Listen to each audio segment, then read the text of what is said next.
Welcome to Coach Hayes Football and the Team.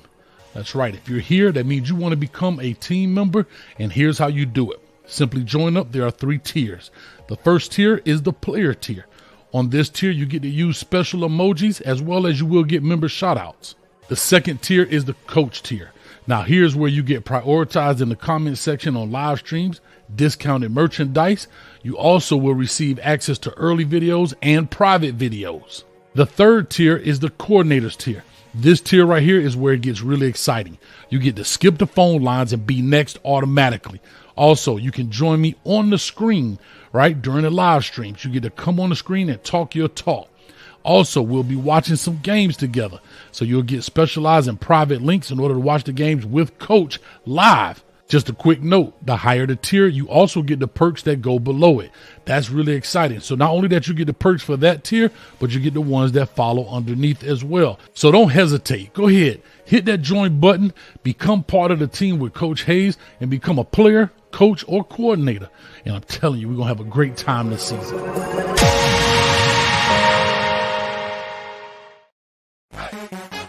Welcome to Coach Hayes Football Live. He can talk about anything from high school to the pros. This guy knows the game, so you better not be half-stepping.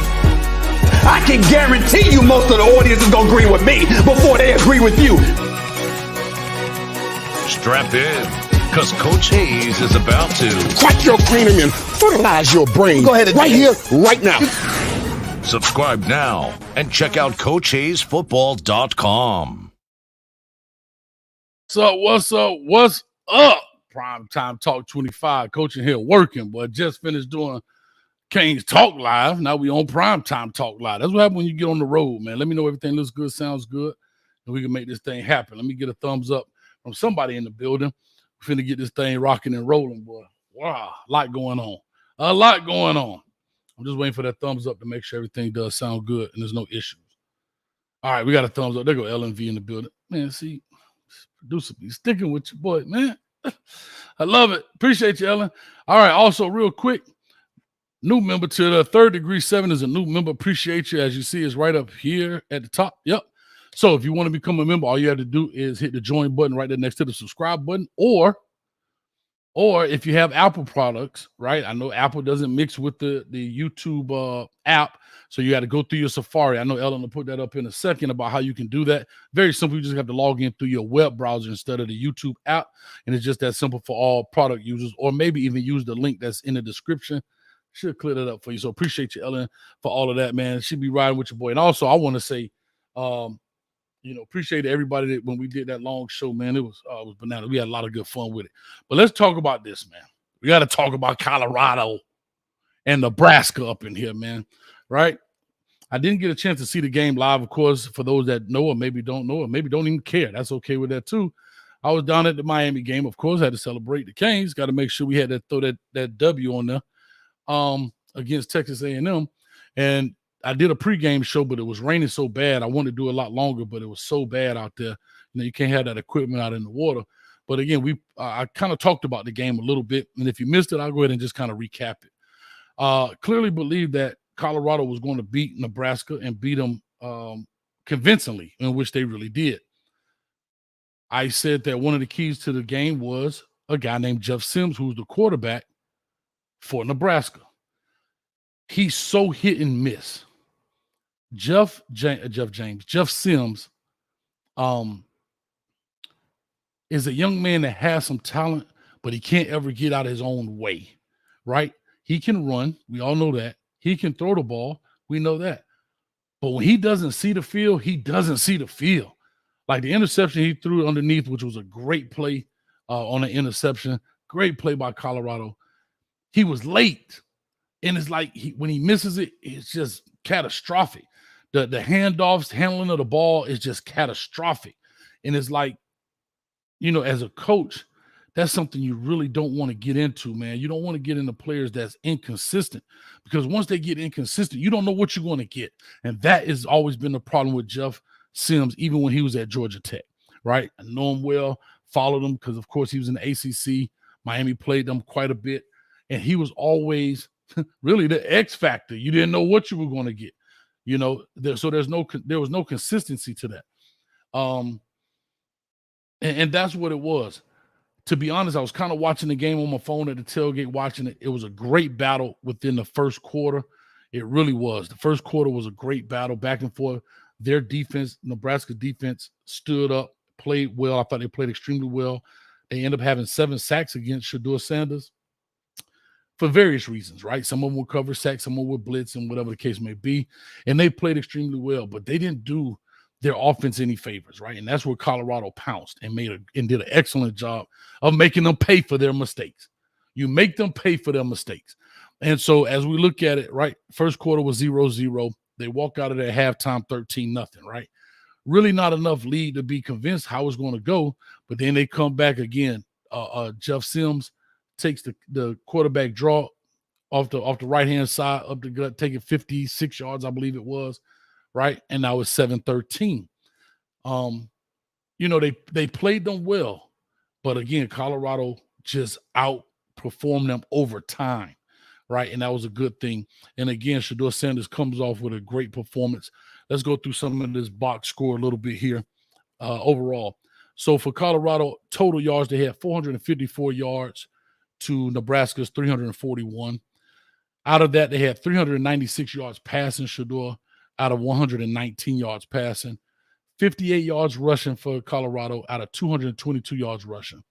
I'm trying to look at the biggest things were like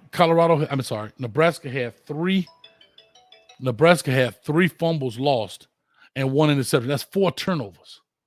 4 turnovers. And to Colorado's 1. It is very hard to win games like that. If you don't win the turnover battle, you're going to suffer, right? And your quarterback's not playing great.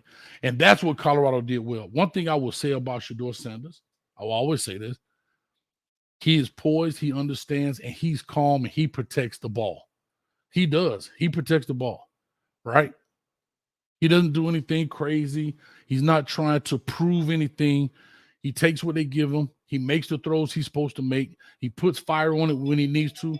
Like that throw that he made when he put fire on it, he put fire on it when he had to. You understand me? And so he did a great job with that. Also, let's go to this, the passing game. Xavier Weaver steps in. Let me talk about some of his statistics here from a player's perspective. He led the team in receptions. Oh, that's Nebraska, excuse me. He led the team in receptions there with 10 catches for 117 yards. You know what I'm saying? Hold on 1 second. I'm sorry, I got to take this.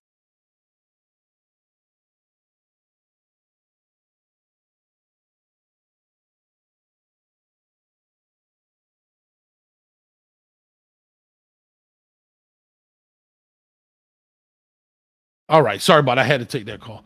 Anyway,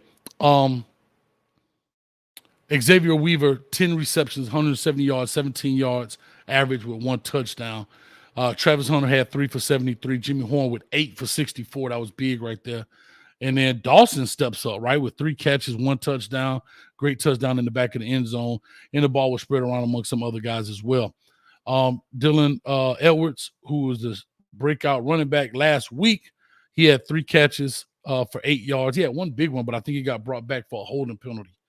And then on the rushing side, you had 9 rushes from Dylan Edwards for 55 yards. And then Hankerson had 6 for 26 yards. So like I said, I mean, that's huge right there. That was a great way of spreading it around. You literally had 1, 2, 3, 4, 5, 6, 7. You had, I'll just say the other 2 were quarterbacks. So you had 7 guys touch the ball from a running aspect. Not many at all. I mean, what was it? A total of about 22 carries from a run standpoint, but you only net 58 yards. Now, here we go. I don't know if people want to call me this or not, but guys, we can win games. All right. Or people can win games like that, but it's hard to win wars. You have to establish some form of running attack in this game in order to sustain it. And that's huge right there. 58 yards out of 6 different ball carriers. That's not necessarily a great deal. Now, you can say what you want to say, but at the end of the day, just can't do that. You understand me? You got to be able to run the ball. And I think one of those running touchdowns was Shedeur on a running touchdown there. And again, they pulled away, especially in the fourth quarter. They just hit the gas and they was gone. And that's all to it, man. But great win by them and everything else. I'll open up the phone line. We'll talk a little bit here, 862-799-9956. You're more than welcome to call on in and make it happen. But as we build this up. Defensively, let me see. There were some good plays on the defensive side of this. I do want to say that. You saw some guys flash and some guys play, but Amarion Cooper, had 5 tackles, 1 assist, so a total of 6 tackles out there as a cornerback. He came to play. He really did. Travis Hunter came. I think he was very consistent. Did not have the super game that he had last week, and that's okay. Like, those kind of games, some people get those once a season. He may get 2 or 3 of those a season or whatever the case may be, and that'll be fine. But definitely played consistent. I'll say that. Jimmy Horn made the catch they were supposed to make and so forth. So there's 2 things that stood out to me, and I'll break it down and do the good, bad, and ugly as well. But 2 things that just popped off the screen was you got to create runs and you got to be able to protect the quarterback for whatever reason. Some of those were maybe Shedeur's because he held the ball a little bit longer, and some of those were just pressure sacks, right? And on the flip side of that, to the defensive side, you got to be able to stop the run. 222 yards rushing.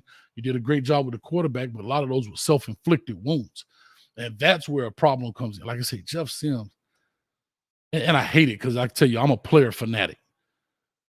I hate to see a young man with talent he just self-destructs, man. And I don't know why. He just self-destructs. He makes so many bad, like, when his decisions are bad, they are catastrophic bad, or like complete meltdown bad. It's like when they played Minnesota, like, you don't see these guys in these other color jerseys. They're literally standing in front of the guy, and you just throw the ball right to him like you don't even see him. But he makes some good tight window throws, blah, blah, blah. But, whatever the case may be. But that's what it is. We got the phone lines open here. I know y'all ready to give me the business, so I'm ready to take it, man. I want all the smoke. Carpet Tech has been paid. I just want to make sure I'm clear on that. So, we had a $50 donation per game to his favorite charity. And so he has been paid on his deal there as well. So I just want to make sure I put that out there because some people be talking. All right. There go Carpet Tech. Look at him. You say you're going to call in this time, Carpet Tech. You say you're going to educate the people. So I want you to look at it. I want you to call in. He called into the Kane show last time, so I think his phone back working. And it is Gemini. We made a deal too? I need you to call in, Gemini. Correct my memory. If we made a deal, I'll take it. Call in. I ain't gonna lie to you. You gotta let me know. I'll take it. Just call in and let me know what it is, Gemini. All right, let me go ahead and get, oh, Lord. I gotta start the show off with this dude. Oh, God.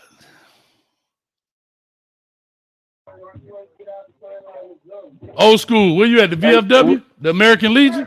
Yeah, no, I'm at the party, boy. We partying over here. We partying like we ain't stopped partying since the win. We go party till they win again, and then we go party again till they win again. Then we go party again till they win again. Boy, I'm telling you, the party ain't gonna stop for a long time. Till December. We're gonna stop partying at Christmas. And then we're gonna get a Christmas present. You know what, that gonna be the national championship. Boy, I'm telling you, we got it planned. This is gonna keep going on. When we gonna lose? When is it ever gonna stop? What do you think, Coach?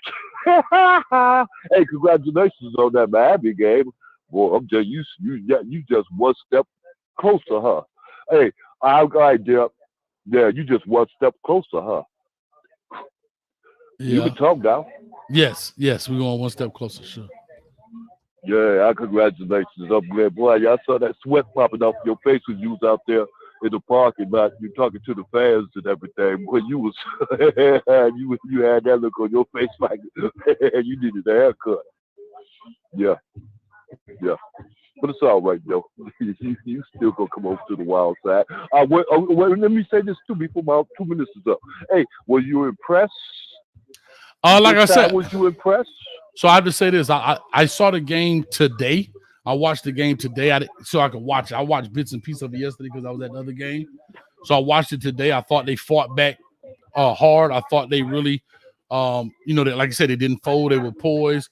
When Nebraska hit them from a defensive standpoint, they fought back and kept fighting back.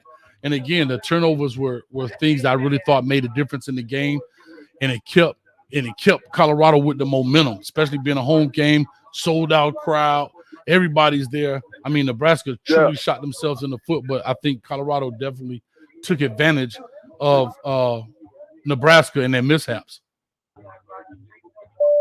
Yeah. Okay. Yeah, but it took you 2 days just to watch the game. I mean, yesterday was what? How many days? Okay, yeah. Okay, yeah. Well, almost 2 days. Well, next day is what? I'm telling you, I had watched it 5 times already.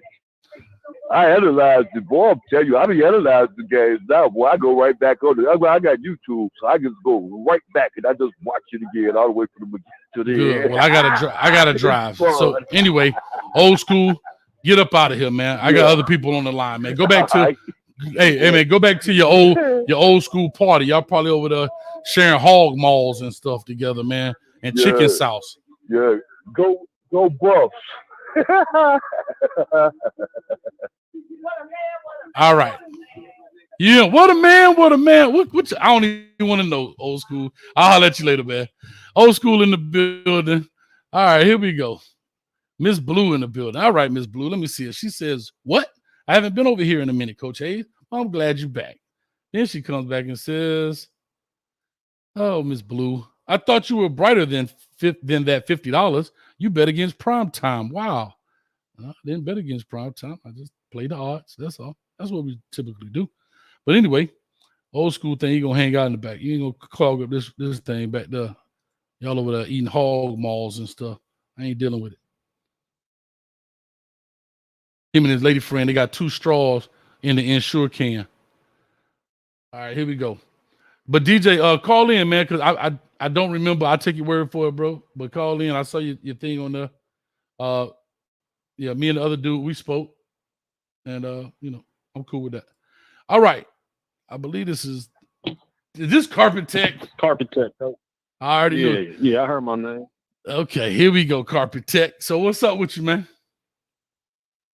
Oh, it's the same old different day. Nothing changed. Yeah, man. Like I said, I'm glad your phone working. You told me you had some issues. Your phone working now, so you're good to go. So what's up, man? What was your thoughts about the game? What's the same thoughts I said 6 weeks ago?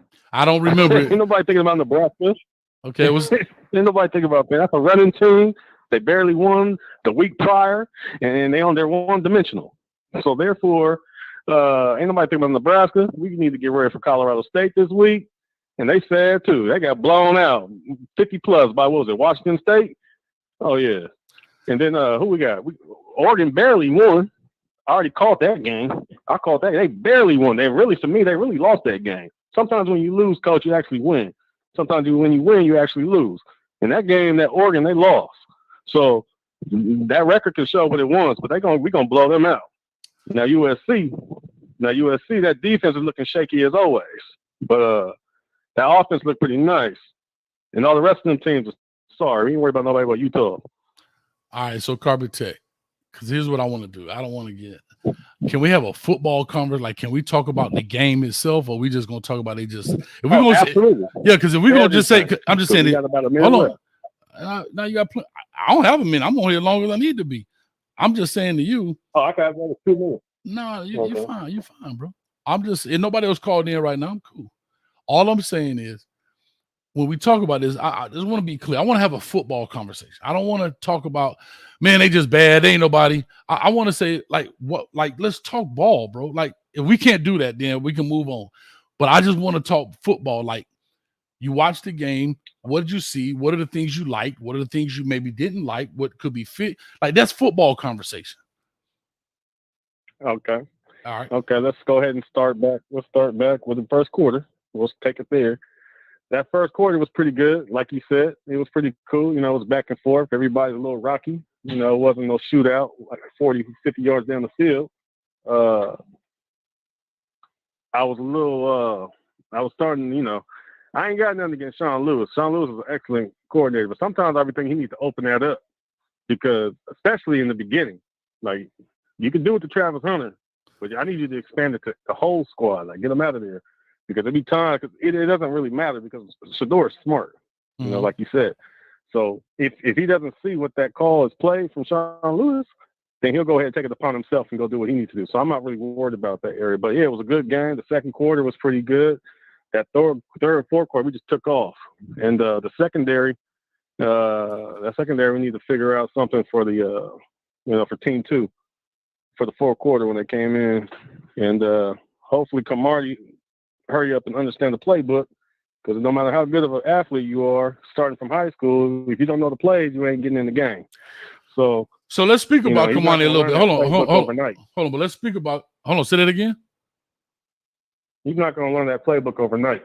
All right. So let's speak about Kamani, because I remember when he got to campus, you were one of the, because you always like to talk about what you told us, and I remember you saying, especially that show I think Rob was on, and he was saying that, hey, Kamani may not start, and I remember you calling in saying, well, why would he come to Colorado if he ain't going to start?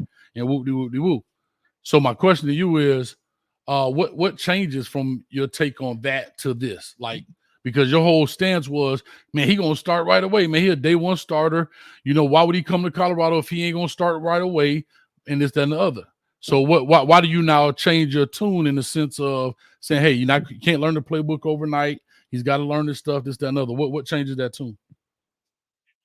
Like Neely said, on the pregame show, on DNVR Live.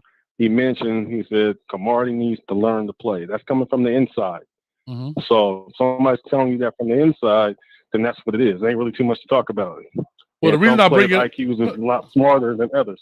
Well, the reason I bring that up was because if somebody says something and it doesn't go against, if it goes against it, then it's a problem. But now that the guy from the inside it's not because of the athleticism, it's because his IQ. He needs to figure that out. However long it takes him to do that, plus free game from Dion on the practice field. I don't know how long it's going to take him to soak it up, but once he gets that, that's what it is. So we're moving forward now. So listen, hold on. But I agree with you.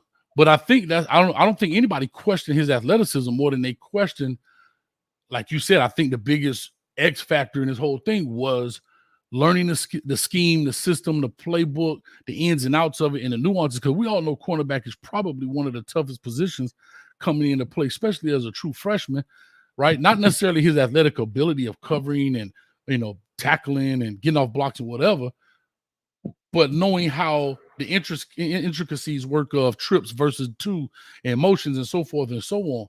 But like I say, when people, I'll include myself, when I brought that up, I'm a hater. When I was just simply saying, because this Carpet Tech, you played against Reggie Bush and them boys. What I'm saying is, you damn right. Okay, that's cool. But what I'm saying is, right? But here's the question, though, Carpet Tech. Here's the question. But when other people say that, you're deemed a hater. But Mr. Neely says it, or Uncle Neely says it. Oh, it's information from the inside. But we all know, if you know some type of ball, you know that. And that doesn't mean Kamani couldn't have been a starter. We were just saying that, knowing he came in late as he did, super late from the end of the summer. He wasn't an early enrollee or came at the beginning, you know what I mean, like during the spring. So there was a learning curve. He wasn't like Dylan Edwards, where he came there at 17 at December. I get it. Dylan Edwards graduated early. It's cool.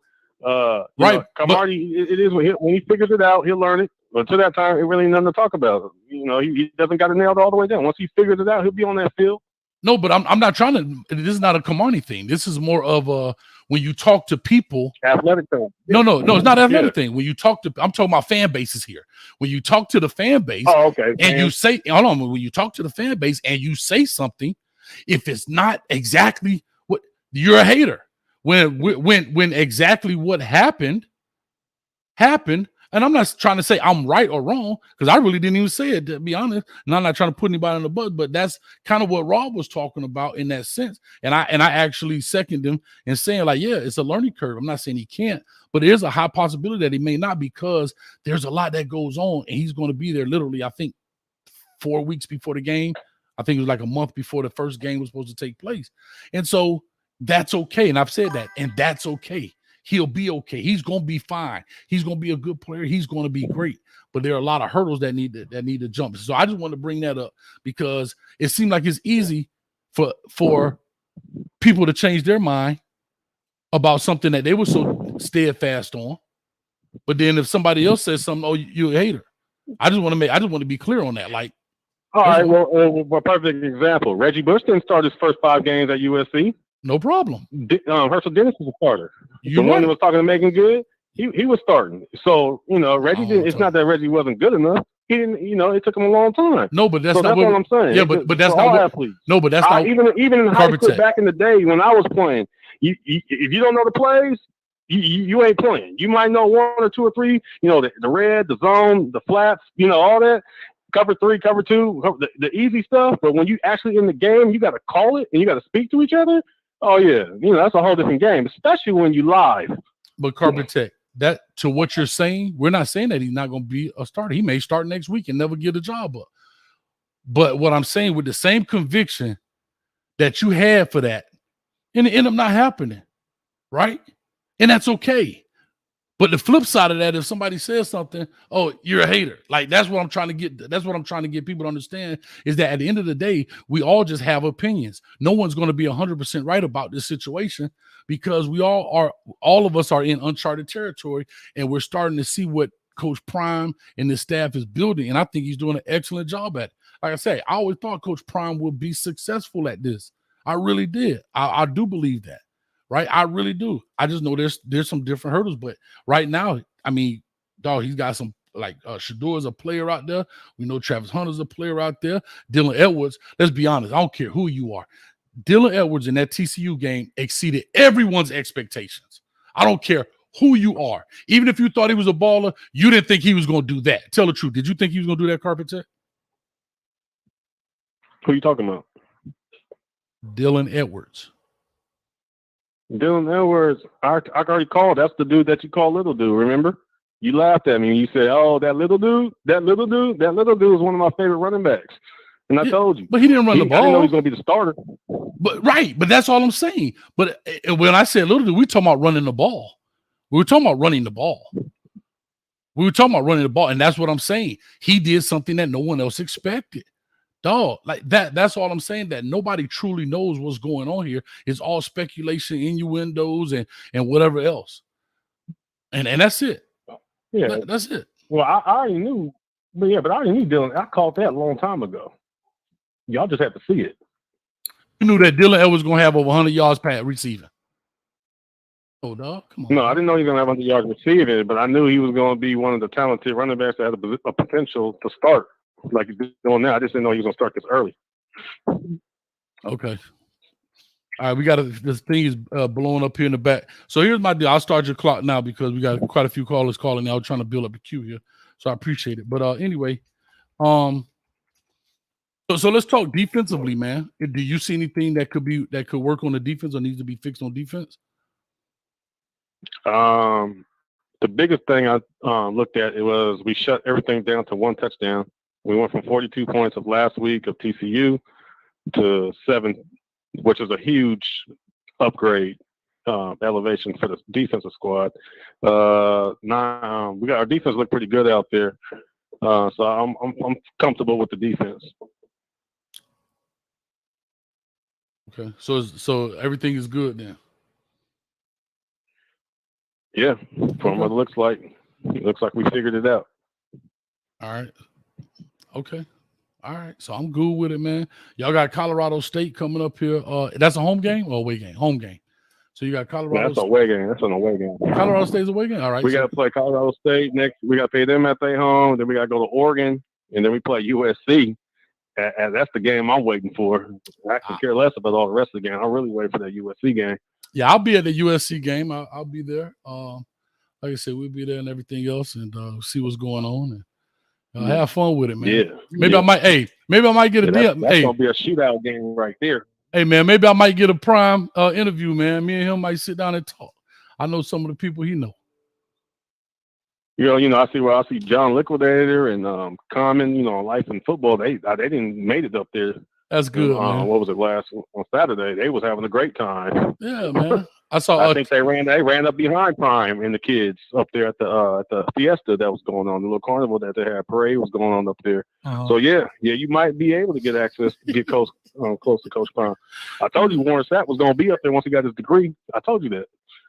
Okay. So, all right. I'll leave that there because the time run out. But let me get to quite a few people here in the building, man. Yeah. All Just right. calling to check on you, man. I appreciate you calling, man. Like I said, I used to ask people for real, how Carbon Tech was doing because I hadn't heard from you. I'll make sure you okay. And they said you all right. So I was good with it, man. So I'm glad to hear your voice, man. Glad you're back in action, brother. Oh, yeah. All right. Every week it's a new week. There it is. All right. 8063, come to you next. All right. Appreciate it, man. All right. Call and talk to us. Give us your name. Where you calling from? What's good, Coach? This is Big Dog Art, man, from Texas. All right. Big Dog Art. What's up with you, brother? Oh, you got it, man. I've been loving your show, bro. I've been watching you for almost 2 years, brother. Oh, appreciate that, man. Appreciate it, man. So what's your thoughts on this, doing this? You know, I had to do this pregame. To be honest with you, I had to do this game. I mean, I had to do this today just because I was at the game. It was late. It was raining. So I was like, man, let me get home. Let me get back to Orlando and do this tonight and knock it out, man. The post-game deal. Try to give the people what they asked for. So that's where we are, man. So talk to us, man. What you thought about the game and what's going on?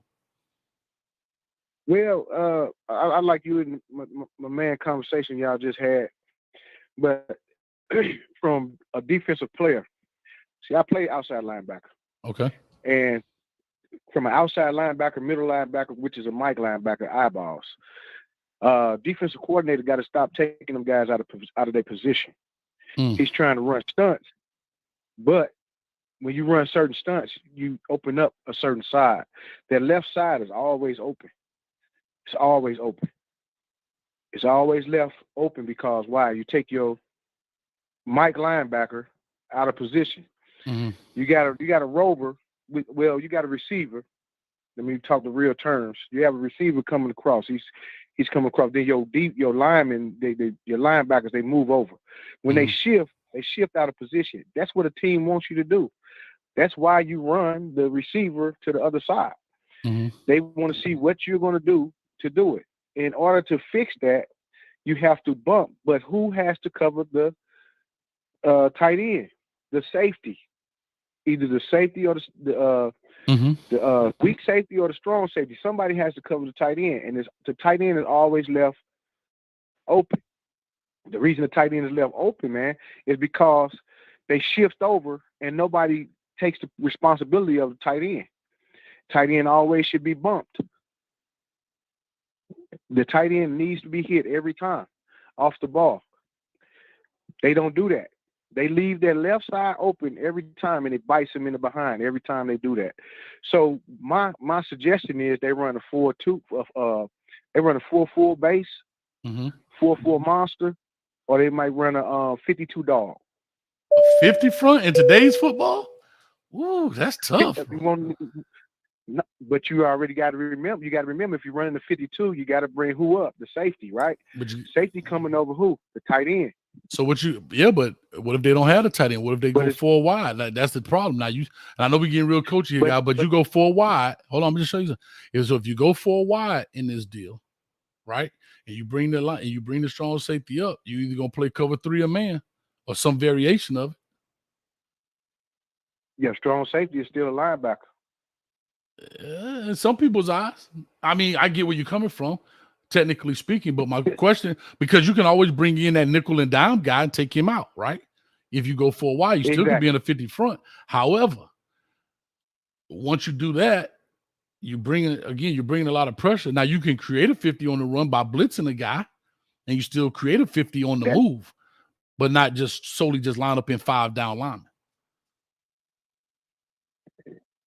Now, why would I just line up in 5 down linemen? Well, you just said it because you just said 52. So I was just saying a 52 is typical. Go ahead. If I'm in the 52, what I want to do?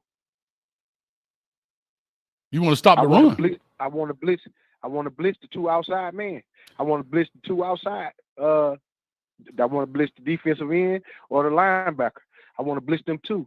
And another thing that I noticed, they don't have conversations on the line. Your linebackers don't have a conversation with the lineman, the defensive line. You have a problem. Nobody's on the same key. So therefore, I need to know what hole you blitzing through. A lot of times they blitz and they be bunched up, man. The man run right around. So I mean, that's a lot of stuff. Listen, football is it's infinite, dog. There's no end to it. is like outer space, bro. It never stops. You can do 1,000 different things from Sunday about this kind of stuff. But brother, I thank you, man, for calling in. We got quite a few people in the back, so I got to push on. But man, thank you for calling in, bro. I appreciate you, man. But hey, loving the show, bro. I appreciate it, man. Thanks a lot for that, man. Keep pushing it. We're on the road to 35,000 subscribers, man. 301 people in the building right now, and let's keep pushing, man. Well, tell them to go on and hit that like button while they tripping. Y'all going to hit that like button while y'all tripping. That's what I'm talking about, baby. Thanks a lot, brother. Thank you, man. All right. All right. Coming to 8280 next. Oh, Gemini, I see you popped up. All right. Coming to 8280 next. 8280, call or talk to us. Give us your name, where you calling from. What's up, Coach? I'm calling from Texas. I'm a Georgia fan. Coach Prime fan, but okay. I was checking it out, both of the games. First game, we were looking at the defense. They were catching Colorado in a lot of man, so that was they were killing them on the crossing routes and stuff like that. And plus, Colorado was still soft in the middle for us on the front line. So in this game, I saw that they still ran their base defense, but had Juju in for linebacker. So it was a whole lot better, but they still soft in the middle, and that's their main problem. And this game, they didn't run man as much. So overall, it was a pretty good game for us offense. I saw that Nebraska was confusing them in the first half when they was still playing that 3-3-5, but they were dropping by 8. Then sometimes they were disguising their blitz real good and blitzing on them. So from that 3-3-5, so I think they handled it pretty well, but they still got to get better up front. That's the main thing. And hopefully next year they'll have a better recruiting class for the big guys. Yeah, they'll get it going, man. Like I said, Coach Prime not an idiot. He knows what he's doing.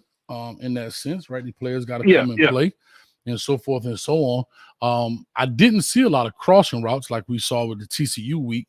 Which is a good thing, like you said, maybe because it wasn't in man as much. But like I said, I have to be honest, the run still concerns me, right? The way in which they can run the ball kind of off tackle still is a concern, you know what I mean? But Carpet Tech says it's all good, so they got it fixed, so we good to go. Nah, they're still soft in the middle. They got great edges. The edge rushers are great, but they still soft in the middle because when they came back and they broke their long play with the quarterback, in the third quarter, it was right up the middle. It was a delay, but it was still right up the middle, and they're running between the tackles, basically. So once they get that fixed, I think they'll be all good.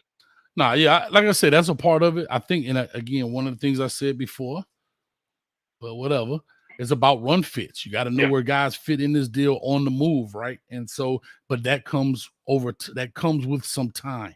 And like I said, as long as Colorado can continue to score and continue to move the ball, the defense will have an opportunity to kind of figure that out on the move, man. But there are some things that are on the job training. Regardless of what you're doing, meaning I can read the manual, I can go over it on the board, but it's nothing like doing it for real. You know what I'm saying? And that's just what it is, man. So, man, I appreciate you calling in. Thank you so much, man. Let me push on. Got to get the Gemini off in this thing, man. All right, have a good one, Coach. You too, brother. Thank you, man. Gemini in the building. What's up with you, Gemini? Gemini. Can you hear me? You staticky, man. I didn't even know cell phones had static anymore, man. Yeah, I'm in a bad spot. I'll keep it brief. Won't even need the 2 minutes. All right, well, you got to talk. You got to talk way louder than you're talking. You got to almost yell into your phone. There's a lot of static. Or take me off speakerphone or whatever you got me on. Okay, is the volume better now? Nah, you got to act like you screaming at your little kids or something. All right, well, I'll keep it brief. Basically, CEO is the one that did that with me. Me and you still on for the 8-4 with the donation. But this how solid I am. Half of that donation from CEO goes to you. Hold on. I can't. I want to make sure I hear this clear because me and CEO had a talk, but I'm not going to reveal that because that's not anybody else's business. But I'm confused about what you're saying to me. So do me a favor. Either call. You got to call me back when you get a better. Then I might have for that yard. Yeah. That half of that is I wanted to go to you. I'm not understanding. I know what you're trying to say, but I'm not clearly understanding. Are you saying you and him were together on that? We did it on your show, remember? For 8 and 4? No, for a whole 1,000. I know that. I know it was for 1,000, but it was for the season? No, that was for the TCU game. Okay. So I bet you a stack too. No. Me and you was just down for the donation of 50 for the 8 and 4. I said that they would at least go 8 and 4. Okay. You had them lower than that. I had 6 and 6, right? Okay. Right. Okay, so we still waiting on 8 and 4, right? Is that what you're saying? Right. Okay. Me and you good. I'm talking about the last time I tried to call in, I was in a very bad signal area. I was at a family country party, so we was all watching that game. Okay, I'm Jim and I. We got to talk like either later or DM me your number. We could talk because I'm super lost. I just wanted to put it out there. So do me a favor, Gemini. Coach Hayes Football @gmail.com. Email me your number and I'll call you tonight so we can talk because I'm super lost. All right, cool. We got to get Gemini phone fixed. That's terrible. All right, Sheila from Colorado on the line. Sheila, talk to us. Hey, Coach. I was wondering when you were going to come back. You've been missing in action for these prime time talks.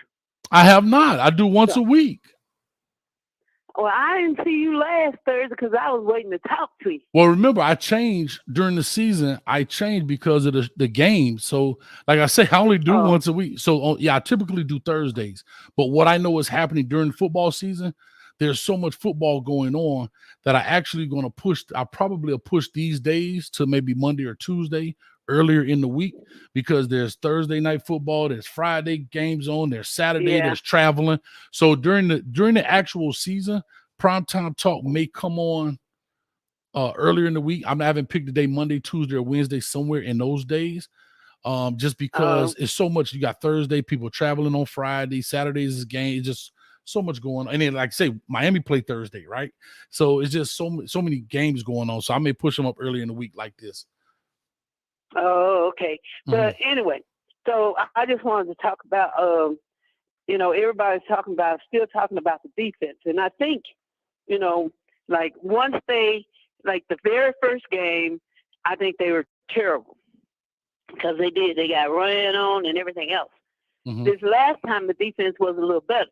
Now, granted, their quarterback, Nebraska's quarterback, was like a fickle fingered kind of guy and can't throw worth a poo. But they still, in my mind, they still improve. And I think as you go along, and then next week against Colorado State, I think that'll be another time for them to improve playing against another team and not just themselves. And so by the time they get to Oregon, they'll be a lot better because they're making adjustments right now, because, they were supposed to be 0-2 right now. So they have an opportunity to improve in this next game, and then they head off to Oregon. So I think that they're doing good. I think that they struggled with that defense that Nebraska was running at the beginning, but they warmed down, and they warmed down because their quarterback kept giving Colorado the ball. And so the offense was out there a lot, but I think they'll improve on those zone defenses and stuff like that too. So I'm looking forward to next week so we can see how they improve. And I think, remember when we first started talking about this, I told you 3 things were going to happen. That they were going to surprise some people. They've done that. that Shadur's going to have a good season. So far, that's happening, and that they were going to be competitive. And all three of those things has already happened, and we're just 2 games in. I love it. I love it. Like I said, one thing about it, I don't have like I said, at the end of the day, like we talked about it, Sheila, we all talk about opinions and based off, history and so forth and so on. And you're 100% right, man. They've gone, I'm going to be very honest, right? And I'm going to say this, and people may not agree. But Sheila, even as CW called them, the primates, I'm not going to go that far, but even the true we coming believers, I'm going to call it what it is. Now, they can lie to me, but you can't tell me Shiloh Sanders, Shador Sanders and them didn't even exceed those expectations the first game. Like, people could lie to me and say, I knew he was going to throw for 500. Okay, if that's what you believe, I'm not here to dispute. But you can, even the truest of believers, right? And this is not a knock, but you can't tell me overall these 2 games, this team has not blown even those expectations out the water. Oh yeah, I think they've exceeded expectations. I knew, my thought was that Shador would have a good season.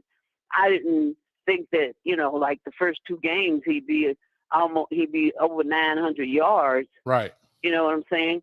But I thought he would have a good season overall. So yeah, he totally exceeded expectations. I think they've exceeded expectations from all points of view, and it's just like I think somebody was saying in the chat, they keep moving the goalposts for them because both of the teams, they were supposed to be the sorry team that's going to go 3-9 or whatever the predictions were. But now that they're not the sorry team, everybody else that they play are the sorry team.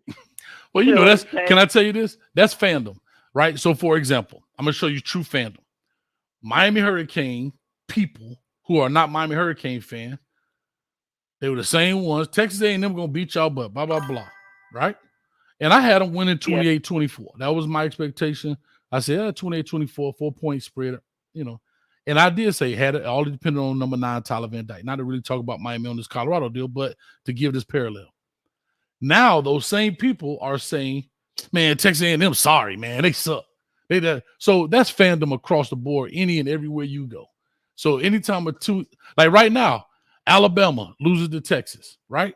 Everybody that said Alabama was going to win, or everybody that said that Texas was going to beat Alabama. Don't people? Alabama ain't that good this year. They don't have a quarterback. It's like you say. So those type of things always happen as part of fandom, though, Sheila, as always. But you're gonna have that cake ready for me. You're gonna have that cake ready for me when I get there. Yeah, I got you a gold velvet cake. A gold velvet, yeah, baby. And I'm loving it. I appreciate it. I'm having fun with it. Coach. All right, thanks a lot, Sheila. Care. Have a good one. Appreciate you. Bye now. All right, CW for the $2. Sheila, he has been ducking the primates. Get him. Leave me alone. All right, let me get to the next caller. 4883. Caller, talk to us. Give us your name. Where you calling from? Hey, what's going on, Coach? My name is John Crane. I'm from Fort Worth, Texas. Fort Worth, Texas, man. Had a number of Texas people calling in. Butterfly, call in. Well, talk to me, man. What's up with you, man, out of Fort Worth, Texas, man? All right, so I'm loving what's going on in Colorado. I've been following Coach Prime my whole life. I'm a youngin'. I'm like 23. But my question is, do you think we have the maturity on the O-line and D-line and the outside, for that matter, to go compete realistically this year for a national championship? So, John, right? Am I right, John? Yes, sir. All right. Yes, sir. So, John, you just asked me a hater question, right? So I'm going to talk my talk, and here we go. No, not you. No, listen, not you. I'm talking about to the people. And Coach embraces it. I love it, right? Because here's my favorite line. You need people like me so you can point your fucking fingers and say, that's the bad guy. So say good night to the bad guy. So you need people like me. Do I believe a national championship is in the works? I have to be honest. I don't see it. That's not saying that they won't have a successful season. There's a lot that goes on. However, I still think that there's some things that need to be fixed, whether people want to admit it or say it or not, or they feel like they're going to get a slap on the wrist if they say anything, whatever, you have to be able. I tell people this, and somebody put in here, they got to go look at the 2000 Rams. Well, as good as the 2000 Rams were, and they were lighting it up, the greatest show on turf, the running game wasn't clicking like the passing game was, right? Torrey Holton, all them guys out there, and so forth and so on. You have to, in today, you have to be able to establish a run. You have to. Your leading rusher can't have 20. Let me go back here. And this is not Colorado. This is any football program. Like right now, Miami beat Texas A&M. Bro, we had 78 yards rushing. We can't win like that. Your leading rusher, let me see here. Dylan had 9 carries for 55 yards. Right? Man. And he had a big one, so it wasn't really like he was getting a lot of. Yeah, I think one of them was like a 35. Yeah, one of them was like a 35 or 40-yard run, somewhere to that effect. So I say all that to say this is not again, we're talking Colorado, but this is a football thing. That's one. And in the second, you have to be able to stop the run. And people can say what they want, but that has not happened yet. And I'm not saying you have to keep people to 75 yards, but you have to be able to stop it at some point. And clearly that hasn't truly happened. Go ahead. You're the only one on the line, so we wrap it until hold on. You're the only one on the line, so you talk until somebody else come on, and I'll start your timer. So go ahead and call in, guys. 862-799-9956. Me and John from Fort Worth and talk it up. So let me rein it back in. Then what about competing with USC and Oregon this coming up schedule? All right, so let's talk about it. I watched the Oregon game as I was coming off my cane juice yesterday, and I watched some of that. I think a lot of people have downplayed Tyler Show. I think that's how you say his name is Shoe. He's not a bad quarterback at all. Texas A&M did go through. I think they lost to Wyoming or whatever the case may be. But they played some good ball, and they gave Oregon a run for their money. Oregon ended up pulling it out. However,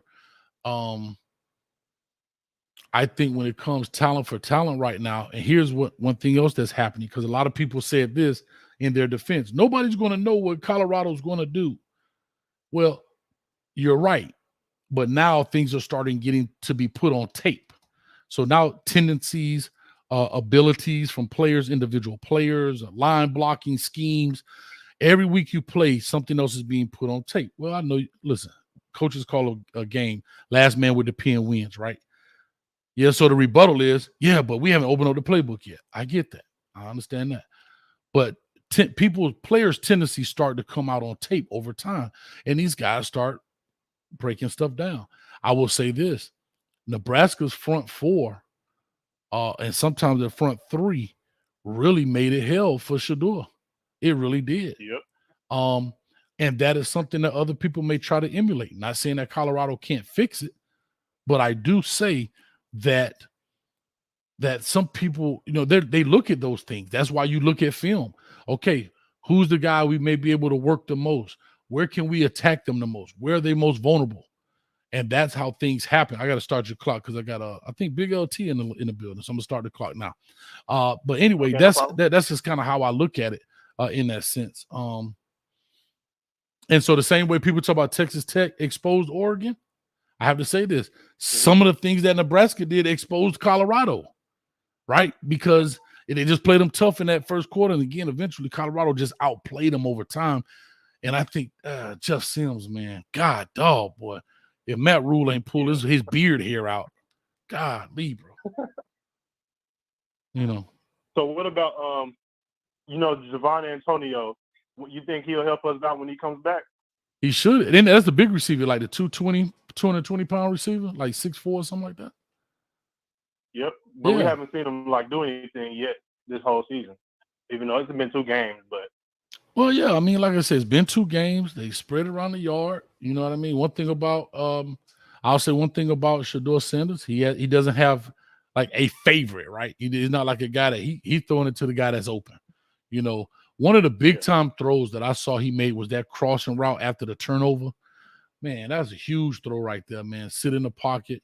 And they did a good job blocking for him. He stayed in the pocket. Like I say, sometimes he held the ball a little bit longer than he should have, but he's not afraid.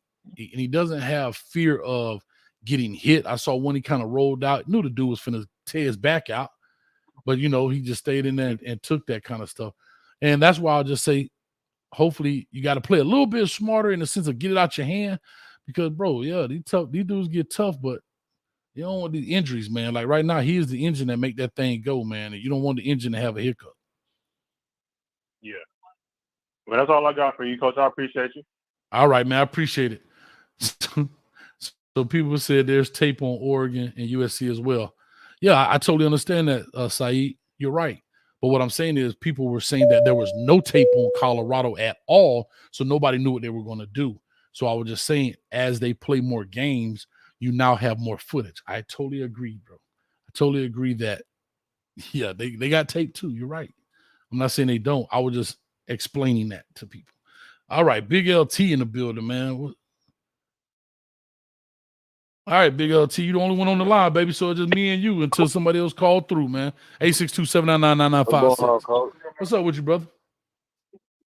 Doing all right, man. I missed you past couple of days, man, so I had to come on in and gloat real quick because, let you know I told you so. Please do. Please do. Well, hold on. You told me so about what? Hold on. What you told me so about? About Nebraska? Both. I told you they were going to beat TCU and Nebraska. I totally agree with Nebraska now. I totally said they was going to beat Nebraska. I clearly said that now. If anybody said I said different, they lying. Nah. No, I think you said you might have did say that, but it was TCU. Never said. I did say TCU. I did. I never said Nebraska. Jeff Sims is not the guy. Yeah. But what I did say in the pregame show was Jeff Sims can hurt Nebraska, with his legs, his ability to move, and so forth and so on. But if you say, go back to the Minnesota game, bro. The dude like he detonates his own bombs, bro. Yeah, I told you trash can juice though. Didn't I not say that? Yeah. I just hate talking about kids like that because I coach. I mean, I get it. I'm not saying you shouldn't, but I'm just saying I'm a fan of kids and I don't like to. I get where you're coming from. I'm not mad at you about it, but me personally, I can't do it, man, because I see so many kids. I told you trash can juice, man. I told you, man, he couldn't play. And Chandler Morris, I told you about him too, didn't I? Y'all didn't want to hear it, man. You think he's trash though? No, hold on. Good. But you think he's trash? Chandler Moore's not that good.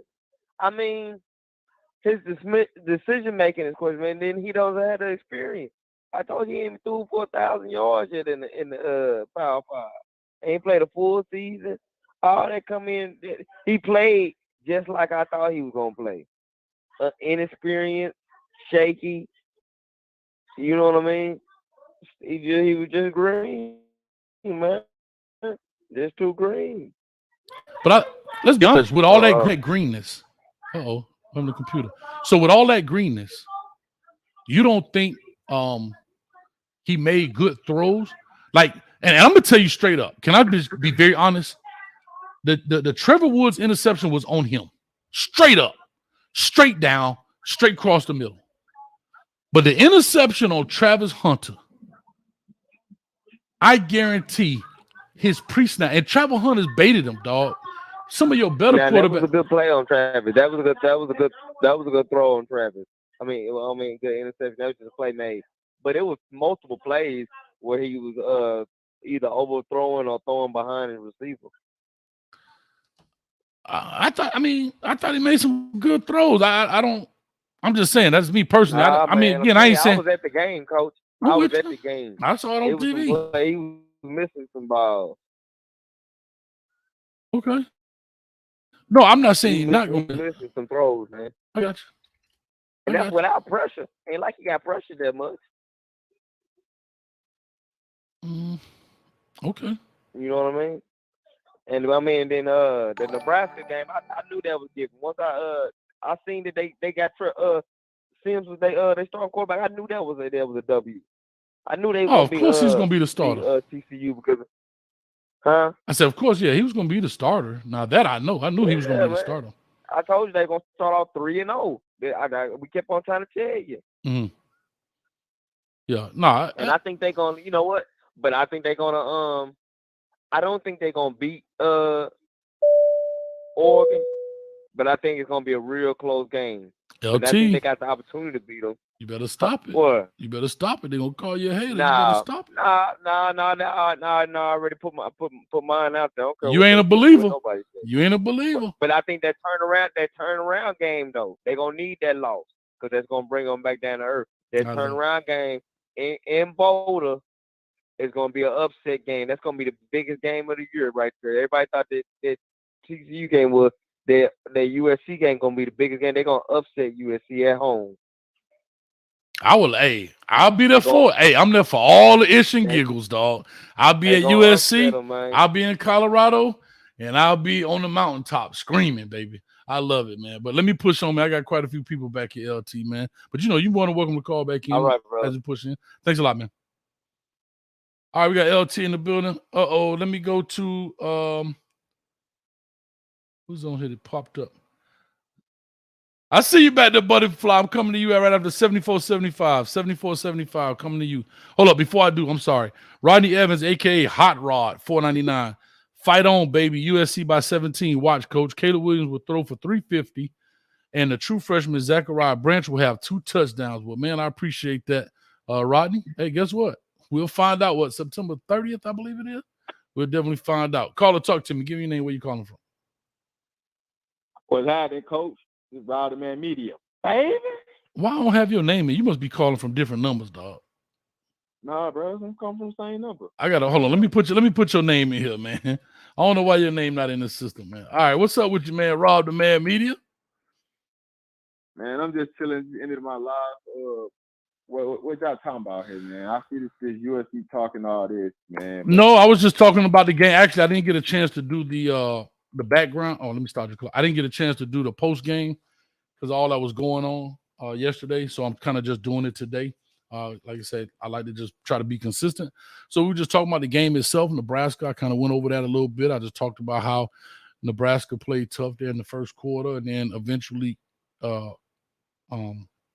Colorado just kind of wore them down because the offense didn't necessarily help their defense. I mean, the defense played stout. You have to be honest with you. They played pretty good, 7 sacks, but offense did nothing to help them, bro. And Jeff Sims just self-destructs, bro. Yeah, man, he a turnover prone, but I mean that's what we talked about, before the game. But I mean, when you really break that down, it's like our defense. That's what I wanted to see, right? Our defense improved from last week to this week, right? Mm-hmm. And you just want to see them keep elevating.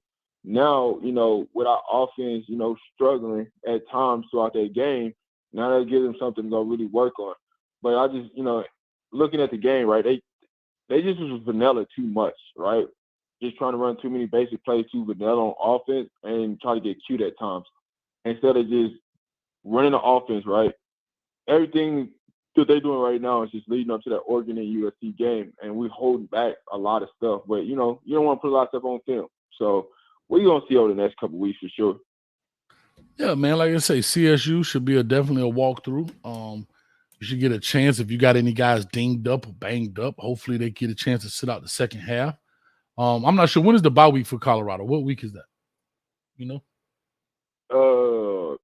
it after the USC game? Hold on. It might be. I got you. But anyway, it just give them their bodies a chance to heal up because believe it or not, that Nebraska game was physical, bro. Yeah, it's gonna be after the Stanford game, so we still got. It's a. Hey, is it the Bruins? Let me look at the calendar right quick, cause I pretty much I know the schedule, but I'm trying to see. Yeah, I'll just say this as you're looking for that real quick. That Nebraska game still was physical, right? Yeah. And guys can't get beat up in October. They said bye week is in October. Owen says, I don't know exactly. Yeah, but anyhow, it is. It's after the Stanford. It's after the Stanford game. That's all when right. the bye is. Yeah. So that'll be good, man. They get a late bye. Bodies get a chance to kind of heal up and not be beat up so much. And they get a chance to kind of go out that thing with a bang. So that's good, man. But like I say, Rob, man, I appreciate it, man. We're gonna push on. We got quite a few people calling in here, getting this thing rocking. And we're gonna see what's going on. All right, appreciate you. Anytime, we'll chop it up. Y'all go check out Rob. I think Ellen in the building. She'll put the information up there. Let's get him to 1,000. How far are you, Rob, from 1,000? I need about 710. You have 710, or So we you gonna get need 710? I need 710. Oh, you gotta rock a little bit. All right. Well, he needs 710. Yeah. Let's go ahead. Do me a favor. Let's get him 700, and he got to work for the last 10 on his own. How about that? How about that, Rob? I think that's Man, a I good got deal. it. I think that's a good deal. Yeah. All right, love Yeah, it, for man. sure. All Appreciate right, it, brother. brother. Anytime, brother. All right. Butterfly 88. Spread your Hi, wings Coach. and fly away. Talk to me. What's up? Nothing. How are you? I'm doing all right. How are you? The cane juice was biting, boy. I'm telling you, it was tough on me yesterday. But I'm all right. I survived. Good. I'm glad you survived. I'm good. I got to watch the game a little bit before I went to the movies. And then I came back and I rewatched, like, I think I left during the fourth quarter. But I have questions for you because you know way more than me, or the chat too. To me, I'm not into football like that, but I am because of Coach Prime. It seems like Shador holds the ball a lot. I've been hearing people say it. I saw someone ask Coach Prime that in the post conference yesterday, and he said that usually when he does it, it's because he sees something and he doesn't really question him as much. He'll go back and look at it on camera or something like that on film. Mm-hmm. But why doesn't he run either? I feel like he don't run. He just, like, he was running backwards yesterday. Am I wrong? Tell me if I'm wrong. I thought he was running backwards. I just was confused a little bit. So here's what typically happens when quarterbacks hold the ball a long time. They're waiting for guys to get open.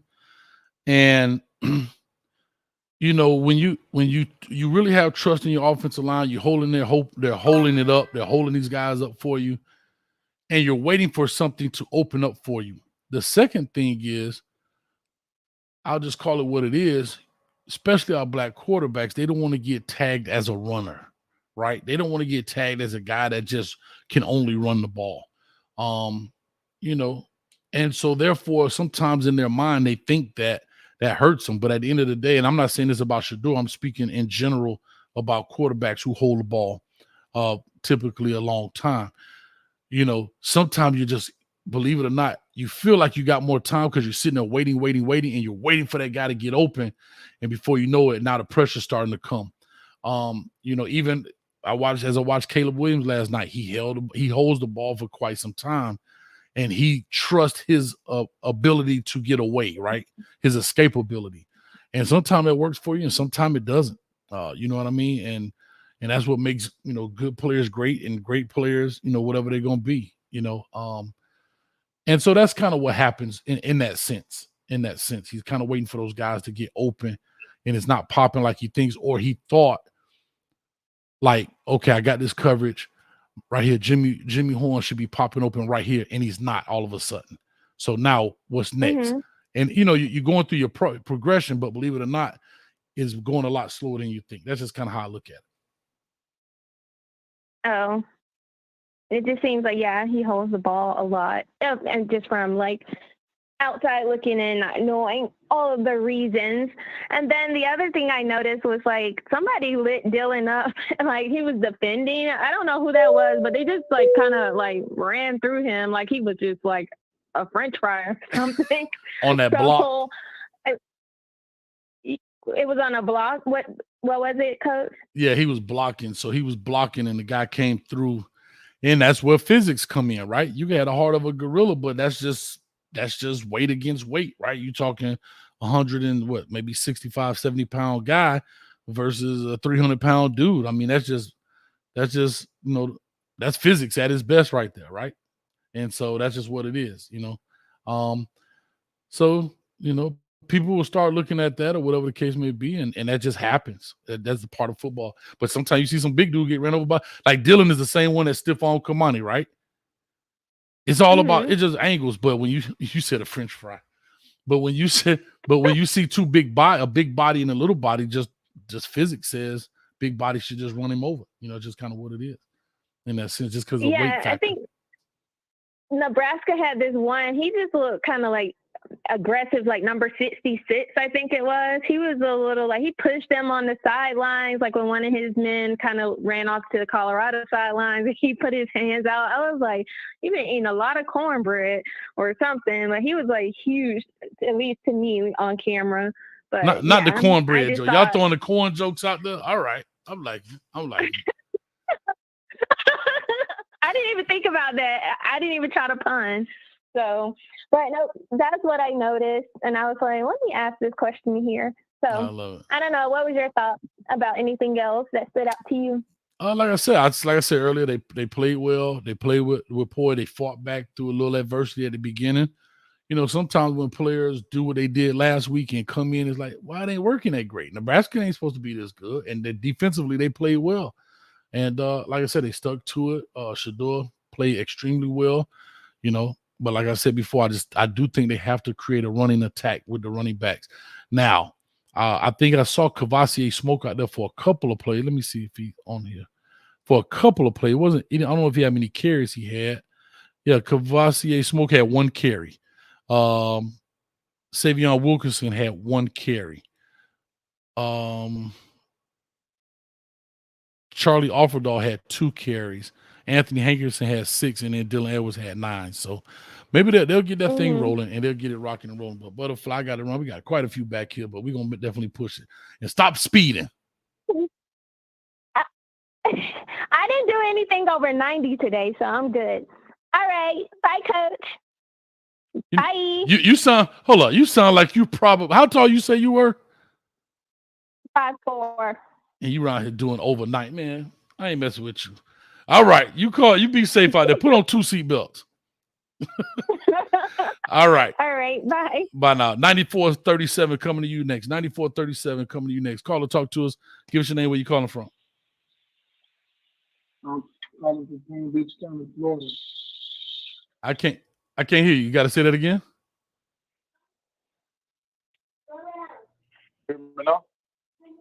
Hello. Yo. Yeah, I got you. I don't know if you got me on Bluetooth or speaker. If you guys on Bluetooth or speaker, you got it. Yeah, I can hear you better now. Go ahead. No, I say I'm calling from Palm Beach County, Florida. All right, Palm Beach County, man. What's your thoughts on the Nebraska game versus Colorado? Now, I know it was going to be a tough game, but you're right. It was a physical game because you could tell they whatever their coach told them, because even when they was hitting the boys from Colorado, you know the technique when they push down on you, when they getting up and all that there. Mm-hmm. And you could tell during the press conference, Xavier was like, damn, I'm so. I was like, yeah, so you're right. They probably end up needing a break, but I think they need to start rotating more, if anything. That's what I say. Mm. Yeah, like I said, it's a physical game, bro. That's why you play once a week. You know what I'm saying? You ain't like basketball. You ain't gonna play football 3 times a week. You know, you play once a week because you got to give body the time to recover a little bit, man. It's such a violent game in there, man. And you know, so yeah, I totally agree with you 100%. And you'll see things starting to shake out as, like I say, as they start to learn who can do what, who does what extremely well, then they'll start focusing on that, in my opinion. Yeah, I think the Oregon game gonna come down to the wire. I mean, I want them to win both of the games, but I got a feeling they're gonna lose one and win one of those games. Mm-hmm. I don't think they're gonna lose both of them. Well, we're gonna find out, man. Like I say, they play Oregon, then USC, so we'll find out, man. It's gonna be a great month of September. Yeah, but keep up the good work, though, man. I'll be watching. Appreciate you, brother. Thank you, man. All the way from Palm Beach up in here. All right, let me go on to the next caller. Is 7928. 7928. Caller, talk to me. Give your name. Where you calling from? Hey, I'm calling from Las Vegas. Las Vegas, baby. Come on, man. Let's go. Yeah, man. Always I'm bet from on New black, York, huh? I'm calling from Las Vegas. You know what, Coach Hayes? You made me a fan. Okay, talk to me. Thank you for that. You made me a fan. I'm drawn to you because you've been wrong a little bit, but you've been right. But you be trying to get the broom out and clean up what you've been wrong at. All right, so one thing I want to just touch on. Hold on. Can I ask a question? Because nobody else called in, so we got some time here. So you said I was wrong real quick. Steve Coles for the $2 Hampton flag, NSU big dog. You know we own Norfolk State. Cut that out. No, I appreciate the $2. Thank you, man. But anyway, talk to me. So you said I was wrong. I love to find out what it was you said I was wrong about, so we can have the discussion. Nobody else calling in, so we good. Let's talk. Well, ain't nobody right about everything but Jesus. So that's right. I love that. You could say that about anybody. You could say that. No, one thing about it is I remember the Heisman candidate thing came up. I think you were talking to Big Dog Chico. Okay. You kind of, I think somebody touched on it before. You kind of rolled your eyes, kind of like, I don't know, I don't believe, I don't kind of see that in Shador. But one thing about it, I got to say, he's leading the country as far as 2 games in pass, number 1. Number 2 is the kid from Hawaii. Number 3 is Caleb Williams. When Caleb Williams got about 504 after 2 games, he had 504 yards passing after 2 games. The other kid had 700, and Shador has 900, little over 900 yards passing. So I figured he's number 1 in the country right now. So I'll say that. What'd you say your name was, sir? Elston. You said Austin? They call him Elston. Oh, Elston. Okay, Elston. So first of all, I remember that when I did my eyes. So it's not. So you have to remember this too, right? A lot of times people say things and you listen to what they're saying, and some stuff is like, whoa, like big statement. You just made a big statement, right? And I still thought that was a big statement. Okay. And then back to Big Dog Chico's part, I remember he just put that out not long ago, and he would show the clip of me talking about it. And I want people to understand the context of that thing. Again, not saying that Shador could not throw a football, not saying that he wasn't a great quarterback. What I was saying was, and I made a comparison because on that same thing, see, Coach be a little bit everywhere. Some dude on there told me I had identity crisis or identity issues that I don't even like. I'm like, see how you laughed? Now, that same laugh when I said that, I could go back and say, Elston don't even believe Coach got identity. Sometimes you react to things because you hear something that sounds kind of outlandish. You know what I mean? Like, wait a minute, what'd you say? So I said that to say, dude wrote a whole thing. Y'all can go check it out. It's on Chico page. It's about this long, about I got identity issues. It became about a black and a white thing. When I made 2 comparisons about 2 black quarterbacks, Caleb Williams might be a light-skinned brother, but he a brother, and Shador Sanders. But what I was saying was how, like, we're putting the cart before the horse instance, right? And for that being said, right now he's showing that that's who he is, and there's nothing wrong with that. But I was saying say he's a Heisman winner. I'm like, we haven't even started playing yet. Well, they always have, like Big Dog Chico made a point. He said, based on his body of work at the FCS level, if you really compared it, he is a Heisman favorite at the time, just based on his body of work then. Caleb Williams is based on his body of work. Everybody else is based on their body of work prior to the season started. So you didn't really want to give Shador the benefit of the doubt because he played at the FCS level, but now you're proving that kind of looking at that is wrong because you got a lot of players, Walter Payton, a lot of players that come from HBCUs, Jerry Rice, that come from HBCUs. Bro, I get it. Especially at the especially at the level of specialty level. Maybe not the linemen are coming from HBCUs because they don't recruit like that. But as far as everywhere at skill positions, there's really no difference.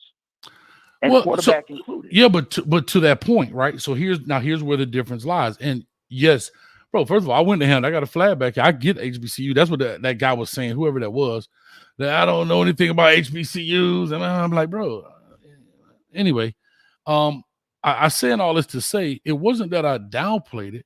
We're talking a different level. So even in that conversation with Chico, right? People do it right here, even at the Power 5. Let's call a spade, Elston. And I was just talking. What people do this right now? Now you're getting racial. Huh? Now you're getting racial. Spade is spade. That's racial? No, I'm just joking with you. Oh, bro, you know what? In the world, you can't say nothing nowadays. So I was like, dang, I've said that all the time. You better say diamond to diamond. Well, you might piss off people who like the color red, dog. Like you can't, you know what I'm saying? You might piss off professional card sharks. No, I know you teasing. I know you teasing. No. So back to what I was saying was that there are always tiers. There are always tiers in things. What do you consider in the Power Five the best conference? Well, I don't know because it's looking like Texas just beat SEC team beat Alabama. So I mean, what I'm saying is. No, but I'm asking a question. I'm just asking the question. I'm asking the question. So I'm asking if you had to.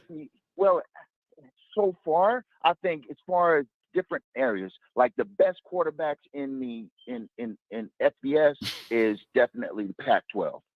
Okay, but that's not what I'm asking. The top quarterback in FBS is Pac-12. I got you. But as far as certain components, it's the SEC. Okay. So overall, that's all I'm asking. I'm not asking about particular people. And see, that's what happened when people do that. They try to beat me to the question, but I'm just asking the question, Elson. You say the SEC is the better conference of the Power Five. Would you agree or disagree? As far as certain components, but not everywhere. Not quarterbacks. Definitely not quarterbacks. Okay, but that's not what I'm asking. I'm talking about overall. Yeah, but you can't just say general overall. You don't even know what what else you're trying to do is get a yes out of me. You're trying to get an SEC out of me, which you're not going to get because it depends what you're looking at. But that's the problem. That's the problem. People always think somebody's trying to get them. I asked a very simple question. Is the SEC and I said clearly overall. I say overall. Well, I say the Pac-12. Okay, well, fine. I'll go with that. So you say the Pac-12 is better. That's fine. See, that's the thing. I'm not trying to get an SEC. I asked a question. You gave me an answer. I go with it. Fine. No problem. It's all. No, but Elston, all I want to do is go you're back. trying to. Go back. Elston, you're trying to beat me to a question. I've asked one question, and you're trying to tell me all the things because you think I'm trying to put you in a trap, and I'm not. I'm just asking a legitimate question. Well, you good. I've seen you get people in trick bags before. But I'm not trying to, brother. I'm just asking a particular question. That's it.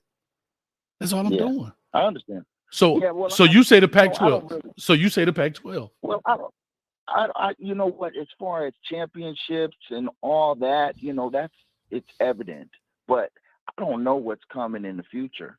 I don't know what. I can't. You look at a body of work, but you know what? That's why the game's got to be played because you don't know who. What team is going to win the national championship this year.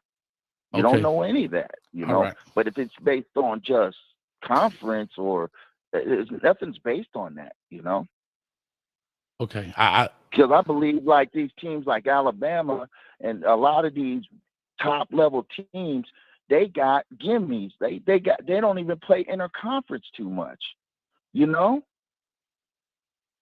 what I'm saying? I get it, but brother, what I'm trying to tell you is I get that Texas beat Alabama. I get it, right? But do you know that do you know that Alabama's only been undefeated twice in the past 15 years? Yeah, I know that. So that's what I'm saying. So this Texas loss, as bad as it is, I get it. They lose a game. But you know what, Coach Hayes? Mm-hmm. What team hasn't been undefeated in the past 10 years? Thank you. Well, Georgia. Georgia been undefeated. Undefeated? Yeah, undefeated. Haven't lost. Yeah, they're not in the past 10 years. They were undefeated last year. Yeah, but not in the past 10 years, you said. You said 10, 15 years. You said 10. I've never said 10 to 15 years. I just asked you. I said Alabama has only been undefeated 2 times in the last 15 years since Nick Saban been there. I never said. But what team has only been undefeated 2 times in the last 15 years? There was only one, Georgia. No. But that's exactly what I'm telling you, Elston. There's only one, Georgia. Is the only one that went undefeated in the last 15 years. I know. There's only one team in the whole NCAA. Elston, I know, but you're trying to beat me to. I get that. You're right, and that's exactly what I'm telling you. Is that the loss to Texas beating Alabama is kind of par for the course in the sense of these mega schools losing a game. I'm just saying it's not Yes. like the end of their career. It's not the end of the season. You may see Alabama come right back and come back from that and still be in a championship. Because when I asked you what Yeah, they team, could because no, it was a non-conference game. They yeah, could still win the SEC. correct. But when I asked you about Okay. what was hard, your response was, well, it ain't the SEC because they just lost to the Big 10.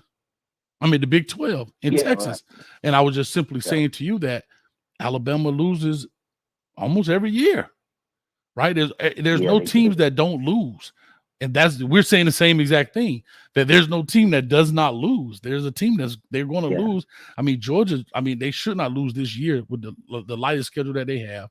Georgia should not lose a Yeah, they football do. game. Georgia should not lose a football And game that's a this year. shame. That's a shame.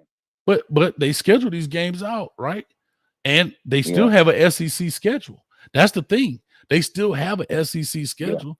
And it's just Yeah. that's just the luck of the draw. But I will say this. Yeah. So when it came to that piece, and I know Big Dog Chico put that back out there. What I was saying was I thought we were counting the chickens before they hatch.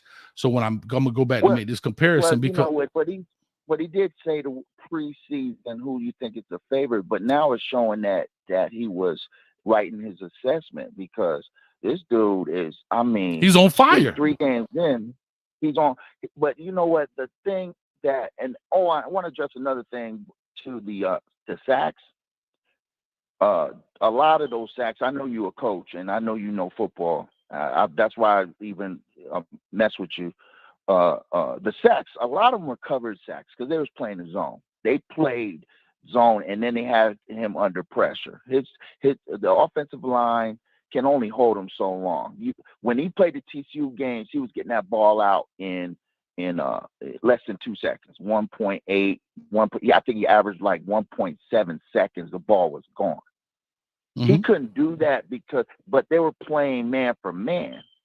What confused him, I think, not really confused him, but his adapting to the zone because they played a zone that means the offensive line got to hold him more. So he holds the ball because he knows he can get it in there if they give him a chance. So he's holding for that chance. Most quarterbacks, Caleb Williams, they're all going to hold that ball a little longer than usual because he's waiting for an opening, because he trusts his receivers. Like if you got a Travis Hunter, a 50-50 ball is not a 50-50 ball, it's 60-40, you know. Might be 70-30. Yeah, 70-30 in Travis Hunter. And then also that Dylan Edwards, what they did, they had a spy on Dylan Edwards the whole game. They had somebody assigned to Dylan Edwards, whether he rolled out, no matter what the play was, they kept a spy on Dylan Edwards because that's what kept Dylan Edwards. And Dylan Edwards can't really run between the tackles like that.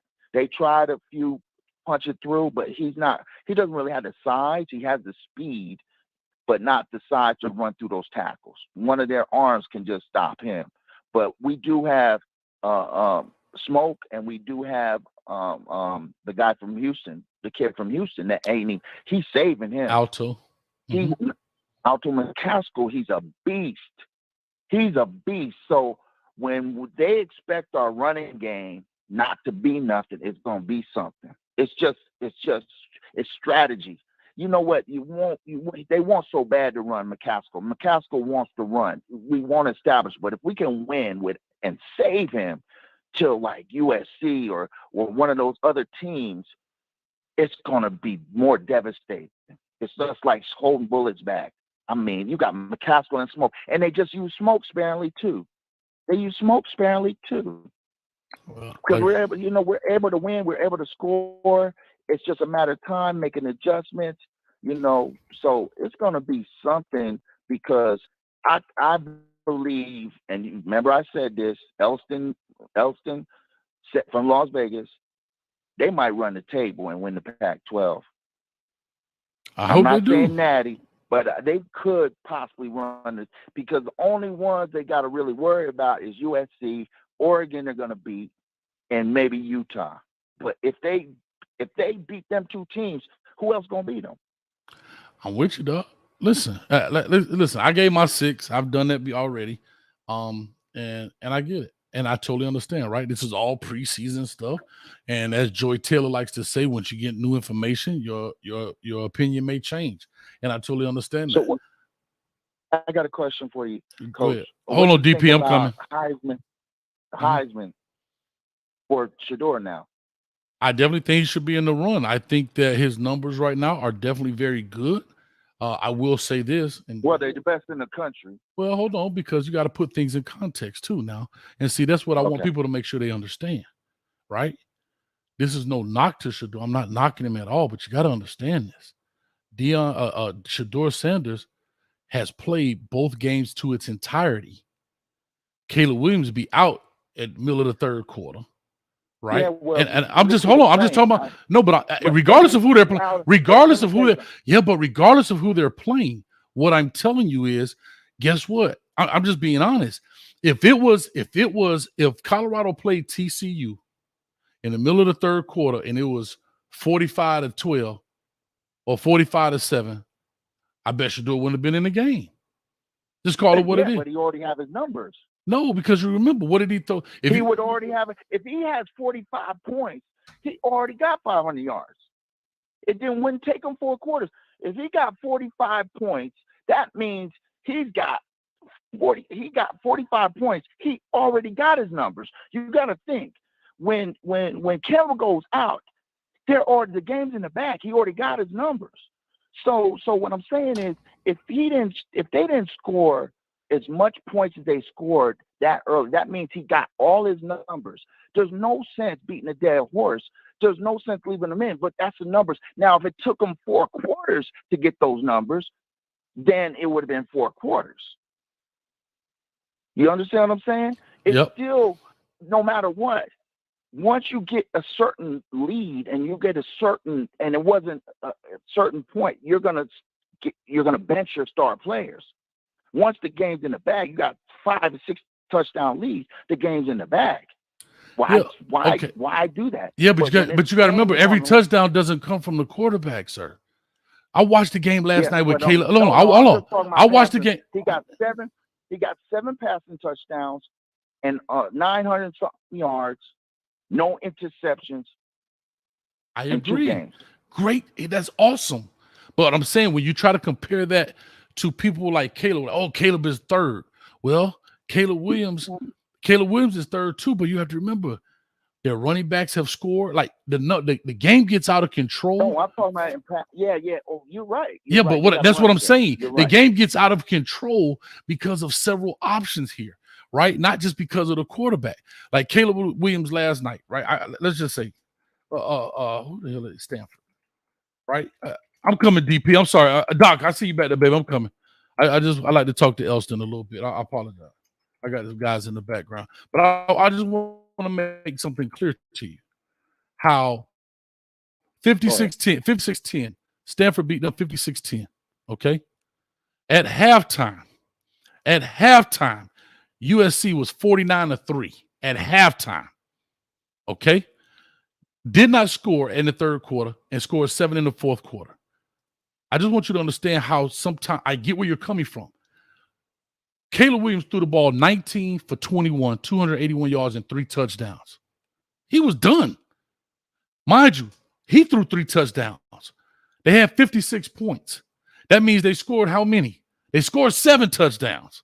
Well, right. You had Marshawn Lloyd had a touchdown running. Austin Jones had a touchdown running. Caleb Williams scored a touchdown running. Miller Jones scored a touchdown running. What I'm saying is, I'm all for Shador Sanders with 900 yards. But there is some context in the sense of who you're playing. This is no knock. I believe that Shador Sanders should be number 1 on the Heisman board right now. But to say we got to be a little more genuine in saying, oh, he just outplaying them. No, that their team is whooping these other people. No, I didn't say that. But I'm just telling you. Hold on, here go the best part. And in their defense, their defense did score. Zachariah Branch, he punt returned for a touchdown. So my thing is, this guy was in a shootout his first game, which he did what he was supposed to do, 900 yards. Yes, sir. Again, he was in a game where he scored late in against Nebraska. Great job. Awesome. But I'm just saying that That's no knock to Shedeur for what he's done. However, we can't make it seem like, oh, Caleb Williams only threw for 400 yards. No, I didn't say that. I didn't say you said that. And that's where he should be. Third behind Shedeur. Okay. He should be third. You're right. He should be third because, let me tell you this. Caleb Williams is a different style quarterback. He's not a Shedeur Sanders. Shedeur Sanders went to the Brady School. Shedeur Sanders is a pocket passer, and he's accurate. He's more. Listen, you can't say Caleb Williams is more accurate than Shedeur Sanders right now. You can't. Okay. Just watch the games. Okay. Watch the games. You can't. But I believe Caleb Williams is a more inventive quarterback and scrambling quarterback. And sometimes the worst thing to do is flush him out the pocket. Okay. He creates. He's got the dogs at receiver that's gonna it's scramble drill. Mm-hmm. A lot of his passes come off a scramble drill. But that just shows that there's a problem there when you got to be a scramble drill instead of running your offense. Like if you look at the machine, which is the offense of Colorado, it's a machine. Okay. They stick to the game plan. That's what happened. That's right. They stick to the game plan. If you look at USC, it's broken plays. It's a lot of different types of scoring because they have the skill position players, but it ain't an offense that runs like a machine. That Colorado offense, it's clockwork. If you watch QB breakdowns on both teams, and you'll see what I'm talking about. I totally agree. I'm gonna say this last piece. I'll say this last piece, Elston. And I love these conversations, but I got to get these guys in back here. So we talk. Okay. Let's talk accuracy. Talking about who's accurate. Now again, there's always context to it. I'm just really being an a-hole about it. If you want to know the truth, right? I'm just really being funny about it. But right now, Caleb Williams has only missed 8 passes this season. He was 19 for 21 last week. This game just passed. 18 for 24 the week before that. But you have to think. Oh, well, Shedeur threw more passes. See, that's what I'm saying. You can never. Throw back context at you. Now, Shedeur threw way more passes. Listen, exactly. Let me tell you this. I get it. And he's still at 80%. You're right. He's at 80%, and he threw twice as many passes. You're right. That's why I'm saying you So can never. who's more accurate. If you really look at You it, go do the math. I'm not gonna do the math. More Elsie. accurate. You prove my point. No. Okay, if you think so. You prove my point. He's 81% throwing twice as many passes as Caleb Williams. Hmm? Yeah, he threw twice as many. He threw damn near 50 the first game. Okay. Caleb Williams got 50 total, 60 maybe. Not even. Yeah, that's what I'm saying. Total in 2 games. You're right. So what I'm saying is, listen, the less you throw, the greater percentage you can hit. But when you throwing that many times, he only missed 9 passes in the first game. What I'm saying is he's more accurate. You prove my point. He's more accurate than Caleb Williams. Okay, you're right. Way more. You're right, bro. You're right. You're 100% right. Yeah. You're 100%. What I'm saying is, I'm not saying but what I'm saying is playing with it. If it comes down to technical and reads and all that, Shedeur is far better. Okay, you're far right. better because Caleb has to create because he don't know where he's gonna go with the ball. He got to run around the pass because he don't know where he's going. But he got the stallions at the receiver that he could throw it up almost every pass. Say this, I know you got other people. On every pass, I enjoy talking to you. I do too, on man. every pass that Shedeur throws, watch the tape objectively. It's on their body. He does a great job throwing the ball. You're 100% correct. No, listen. There's nobody more accurate right now. Somebody might come out and Shedeur might fall off. I don't know. But right now, ain't nobody putting the ball on people's body. How do you get so many receptions and so many yards if you ain't putting it on their body? You're right. He makes it easy for him. I mean, there's nobody throwing. He's like an NFL thrower. I'm not saying he's an NFL quarterback, but he's an NFL thrower right now. You're right. In college. I got to run. Elston, listen, don't ever be a stranger. I love having these conversations, but I got these 2 guys been super patient. But I'm going to finish with this, Elston. I just looked at it. Yes, sir. Right now, Caleb Williams is 78.6% and Shador is 68.2%. I just want to let you know that. That's the statistics for this season right here. But I love you, man. I got to run, man. 68? No, he ain't 68. You lying. I'm not lying You to you. just lied. I'm not yes, lying. you are. You think I'm lying to you? I looked at, believe me, I looked at it. He's 78%. Don't even try it. What? God, Yeah, he's 78. He's just below 80. He was 81 and he dropped a little bit this last game. Okay. I'm telling you the truth. You're looking at a wrong statistic. Okay, who do you look at? Why am I doing this? Look at CFB statistics. Okay. Oh God, Elston. Anyway, I gotta get these guys in here. Do me a favor. You can hold on in the back. Get them in. All right, man. Let me let them in. I'm gonna get you. I love it, man. Appreciate you, Elston. Bye. I'm sorry. Daryl Page in the building. What's up with you, baby? I'm sorry, dog. What it do, Coach? What it do? You Doc, I'm coming to you. I'm coming to you, Doc. Yeah, man. First thing I want to say though is shout out to Colorado. You know, y'all making me a believer a little piece. For sure. But I will say a lot of fans forgetting about the OC of Colorado, because this man is doing his job, calling up them plays. He got his personnel looking wonderful, because he knows the O-line can do but so much, but he getting the ball out so quick the D-line don't got no time to do nothing. Right. Now, mind you, Nebraska did a good job with covering a little bit, but they only can cover so long with the fumbles and mistakes that Justin was making. Mm-hmm. But what I also want to say too, Coach, a lot of Colorado fans are sleeping on Oregon State. Don't let Oregon State go over y'all head. There's not nobody to sleep on. DJ Ugule, however you say his name, don't want to mess up his name. The man is balling this year. And Oregon State was already had potential to be in the race for the Pac-12 championship. So don't overlook Oregon State at all. Don't let that go past y'all head. You feel me? Mm-hmm. But all around, I can say that it's probably going to be a good game against Oregon, because I don't know why I didn't believe some of the Colorado fans when they were telling me the Pac-12 ain't all that, Pac-12 ain't all that. Because it's really kind of proven like it ain't that much defense being paid in Pac-12, big dog. How you feel? Yeah, I mean, it's just we always known that, right? And so that's great. I mean, take advantage of it, bro. If you can get into the league because you throw the numbers up, awesome. That's what you're supposed to do.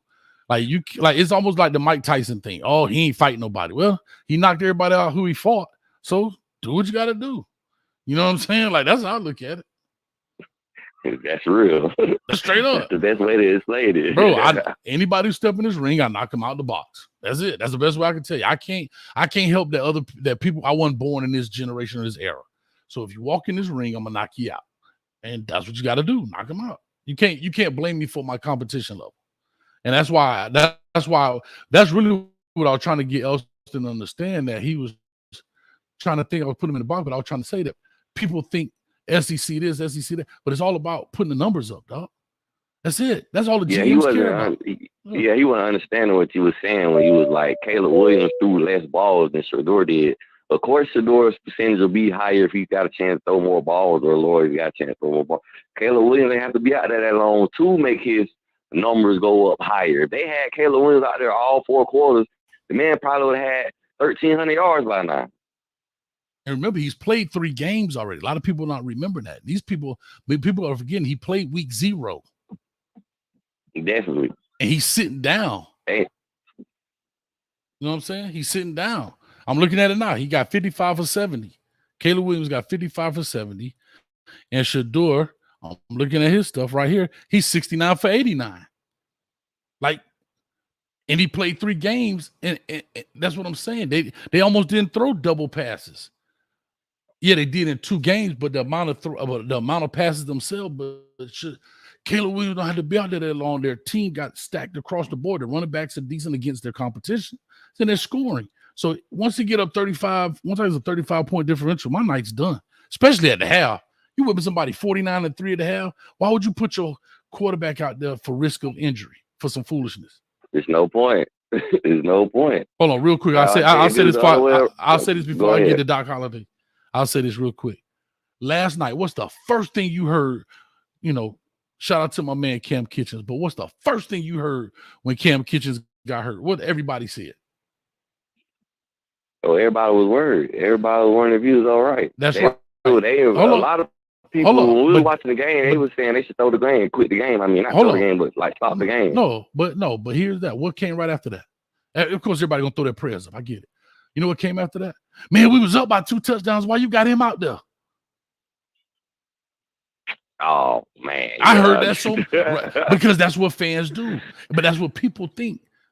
But as a quarter, let Caleb Williams go out there and be up by 35 points, 45 points at a half, and he's still playing in the third quarter and get a messed up something. It's gonna be a whole Movie Miles situation on Friday Night Lights. Come on, man. Come on, man. They gonna be hot. No, that's because that's the engine to your car, bro. You don't risk that stuff. So. Not knowing Caleb Williams don't stole the backup quarterback helmet and hit it. I love it, DP, man. I appreciate you, man. Let me get Doc in this deal, man. All right, boss. It's always love. Yes, sir. Always appreciate you, man. Doc, what's up, man? Let's have a good talk here, man. How you doing, man? I got Doc Holliday from HBCU Overdrive. Man, what's going on, Coach? I was just having a good time, man. Having a conversation, man. I got a new friend. His name is Elston. Man, I like that. I actually like that conversation, man. You know what I'm saying? Mm-hmm. You can agree to disagree. That's my whole thing about that. To me, watching yesterday's game, Colorado and Nebraska, I just feel like the offensive line is not as good, but because, like you said, Shedeur can get the ball out quick. We've seen that, and of course, I've seen it 2 years in a row since when he was at Jackson State. Like he can get the ball out quick with an ineffective offensive line to, you know what I'm saying, to protect them. I feel like you got to get that running game shorter, like because you don't have the main thing about Colorado right now is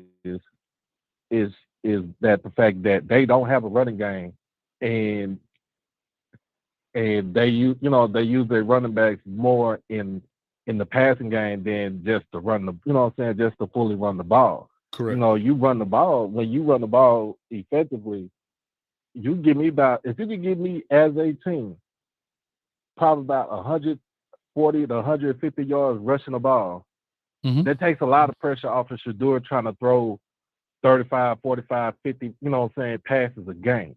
And even though he's efficient, and even though he killing it, bro. The boy is surgical. I'm about to get surgical with it, Jake. Yeah, he's killing it. Right, he's surgical with it. So it's like he, you know, he could pick his poison. But for me, I just feel like they gotta have an effective running game. Plus to keep their defense off the damn field for so long when teams go on those long drives, especially like a team like Nebraska that even though their quarterback was, I don't know, he was point shaving or he somebody had him in his back pocket, but them running the ball kept that defense on, you know what I'm saying, on the field for a while. Sure. And down. That's something that they have to do. They have to do that.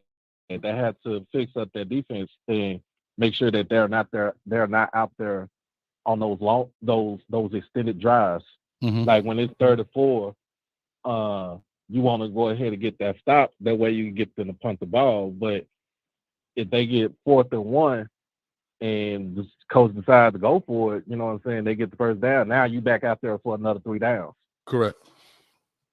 No, you're 100% right, dog. Like, and that's what people have to understand. Like, you know, it's football, bro. And I mean, like I said, Shedeur, he has exceeded my expectations. And I know you follow Jackson State and you're a Jackson State alum. And what I was telling, you know, I guess part of what me and Elston were talking about with the whole, you kind of raise your eyes when we talked about the Heisman stuff. You can't deny there's a difference in level. I mean, let's just call it what it is, right? There's a difference in level. Right. So the last, and just think about this. The last person to even get a sniff about the Heisman from our level of football was Steve McNair. Right. Because what he did, what he did his senior year, like Ain't nobody touching that man's records right whatsoever, ever. Right. You know what I'm saying? Right. That man's record is it is what it is. Ain't nobody touching it. And dog, And you already know I'm an HBCU front run. Like I'm going, but we got to call us. I'm sorry, I know you said it jokingly, but we got to call a diamond, right? Like, yeah. So we got to call it what it is in the sense of we know there's a level just because of there is a difference in the levels, right? It's just what it is, and why there's a difference. Right. We can talk about that, but at the end of the day, there is a difference. And we also know this, and you tell me if you agree or disagree. I'm coming to you 51-41. Give me 1 second. You can also tell me this. As you looked at the teams Jackson State played, let's say just during that last year to this year, what was JSU's talent level that Coach Prime brought in? Was it on par with what the SWAC was, or was it? We was light years, like when those 2 years, especially last season, we was damn near light years ahead of the SWAC. Everybody would tell you that from a talent standpoint, right? From the talent standpoint, we out talented everybody that we played last season. Even when the games were close, we still out talented them, especially if, on defense. Like defense was the mainstay. We gave up the least amount of points in the SWAC, gave up the least amount of yards, especially in FCS. Like last season, nobody couldn't touch our defense. Last season, nobody couldn't touch our offense. Right. 21, nobody couldn't touch our defense, but our offense was shaky because we had an inconsistent offensive line. But last season, the talent that he brought in, and even though to some of us, the talent that he brought in was for him to showcase that he can actually recruit, and it was his, putting together his type of portfolio for Power 5 teams to come look at him, to come get him. I mean, we was like years ahead of everybody. Right. And so that's what I'm saying is that when that happens, that was really my question when I was on Big Dog Chico's show was, or what we were kind of talking about was in reference to now would it be fair to say it was more of kind of an all-star team for the SWAC? Would that be fair? In some aspects? You can say that. Right. Okay. So that's how I looked at it, right? I said, okay, he brought in all and again, there's no knock. Deion Sanders did exactly what he's supposed to do at Jackson State. Man, like I said, you can't blame me for my competition. If I can go out here, if I'm going to come to a fight and I know Mike Tyson, I pick up the phone, hey, Mike, man, this dude, Doc Holliday been trying me. And he say he going to jump me. And I bring Mike Tyson to the fight. You can't be like, man, that ain't fair. No, we ain't say who we bringing to the fight. I got some hitters. And that's what it is. So Deion Sanders did exactly what he was supposed to. So I said all that to say, when I was talking to Big Dog Chief, I was saying, in the sense of now that he's coming up to a higher level of Pac-12, let's see. That's all I was saying. Never said he couldn't throw the ball. Never couldn't say he couldn't perform. I was saying now it's at another level. Let's see. Because we all know when you go up different levels, things change. Again, this is not a Shedeur Sanders thing. We've seen guys we've seen guys go from high school to college and don't perform. Not saying that's just a Shedeur thing. I'm just talking. We've seen guys go from college to the NFL and can't perform. I mean, like big time players in college go to NFL, can't perform. Big time players in high school go to NFL, can't. So what I was saying was, okay, we want to talk Heisman, but let's just see what he got first. Now, after that first game, I was like, you're right, but golly, he stepped up, and I loved his poise. I loved it because I tell people, I didn't follow Jackson State. I didn't. I saw some of the games. But again, HBCU football didn't turn me on like that. Why? Because I went to HBCU. It wasn't a new phenomenon to me. See, we got a lot of black folks ain't never watched the HBCU game until Deion Sanders went there. That is true. We got a lot of black folks don't even know HBCUs. You could tell the name. Most of them ain't never heard of Talladega State, Talladega College until he made that sound bite 2 weeks ago. Didn't even know he graduated from there. So they could miss me with that. So what I'm saying is I didn't follow Jackson State. Yeah, I had a player, Shane Hooks, that played at Jackson State that was on that team coming from Ohio and so forth. However, you know what I'm saying? Like, but anyway, that was a whole nother switch in it, in that deal, man. But no, you good. Yeah, You yeah. good. Now, I mean, so I was looking, I'm reading the chat, and somebody said, well, can we just say that he can coach? I mean, I could say he can coach, but he's really not coaching. He's leaving it into the hands of his coordinators to do the job. Well, yeah, like, and I'll say this I'll say this like most coaches, right? Like most coaches, like head coaches, right? Yeah. You hire coordinators and you give them their job and you don't micromanage them. You let them do it, and then at the end of the day, you got veto power. You make a decision at the end of the day, right? But for the 98% of a football game is coached through the coordinators. 100% of the situations are coached through the head coach. That's how it goes. So the situations, head coach. Coach, I need a timeout right here. Okay, go ahead, take it. Coach, do we go for 2 right here? We going for 2. Or he said, hey, we going for 2 right here in this situation. Hey, kick the field goal. Punt team. That head coaches are situation, unless they're play callers like a Josh Heupel or something like that. But typically, if you're a head coach, you make decisions, you make game day decisions on situations. Go for 2, a 2-point conversion. You may say 3rd and 1. Dude, come on, hey man, let's throw the hitch. And you may veto it and say, hey, nah, don't do the inside run. But 98% of the coaching goes on through the coordinators. 100% of or I'll just say 98% of the situational calls go through the head coach. But I want to address this real quick. Melissa Porter says, this man is never going to give Shedeur his credit. Don't know why people think his opinion matters. Well, Melissa Porter, I see you in the chat quite a bit. I do appreciate you coming by. But what part of me thinks, but what part of me, Melissa, thinks that I care about your opinion about me? You didn't make me, therefore you can't break me. In the words of Coach Prime. What I'm saying is you're not listening. You have selective listening, Melissa Porter. What part of you not listening don't you understand? I clearly have given Shedeur his credit. Like, this is the problem with y'all. This is why I call it the Colorado cult. Just like the woman, I would assume. You're the same guy that said the kids from Colorado are going to be watching a Jumbotron. Never said that. I was given a game day distraction scenario. That's it. Like, that's the problem with these Colorado fans. They don't listen. They half-ass listen. But they always show up. And I'm glad they show up. And I'm not big on this stuff. Just don't lie on me, Doc. Don't lie on me. Like, where have I not given Shedeur his credit? Just tell me where. I've always given Shedeur. No, I'm saying I want Melissa to Melissa, come in here and tell me where I've not given him his credit.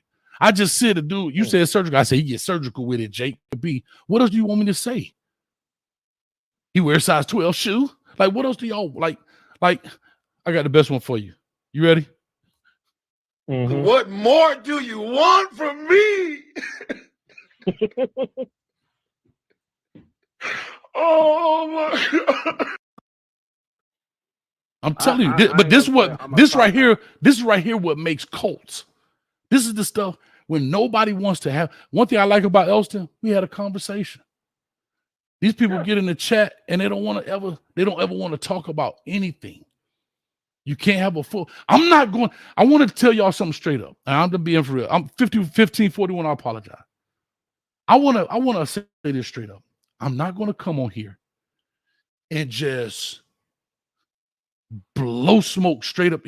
I'm here to talk football. That's why when Carpet Tech came on and I asked him a question, and he was like, man, ain't nobody thinking about Nebraska. I said, I let him do his whole rant. And I said, Carpet Tech, if we're not going to have a football conversation, then let's move on.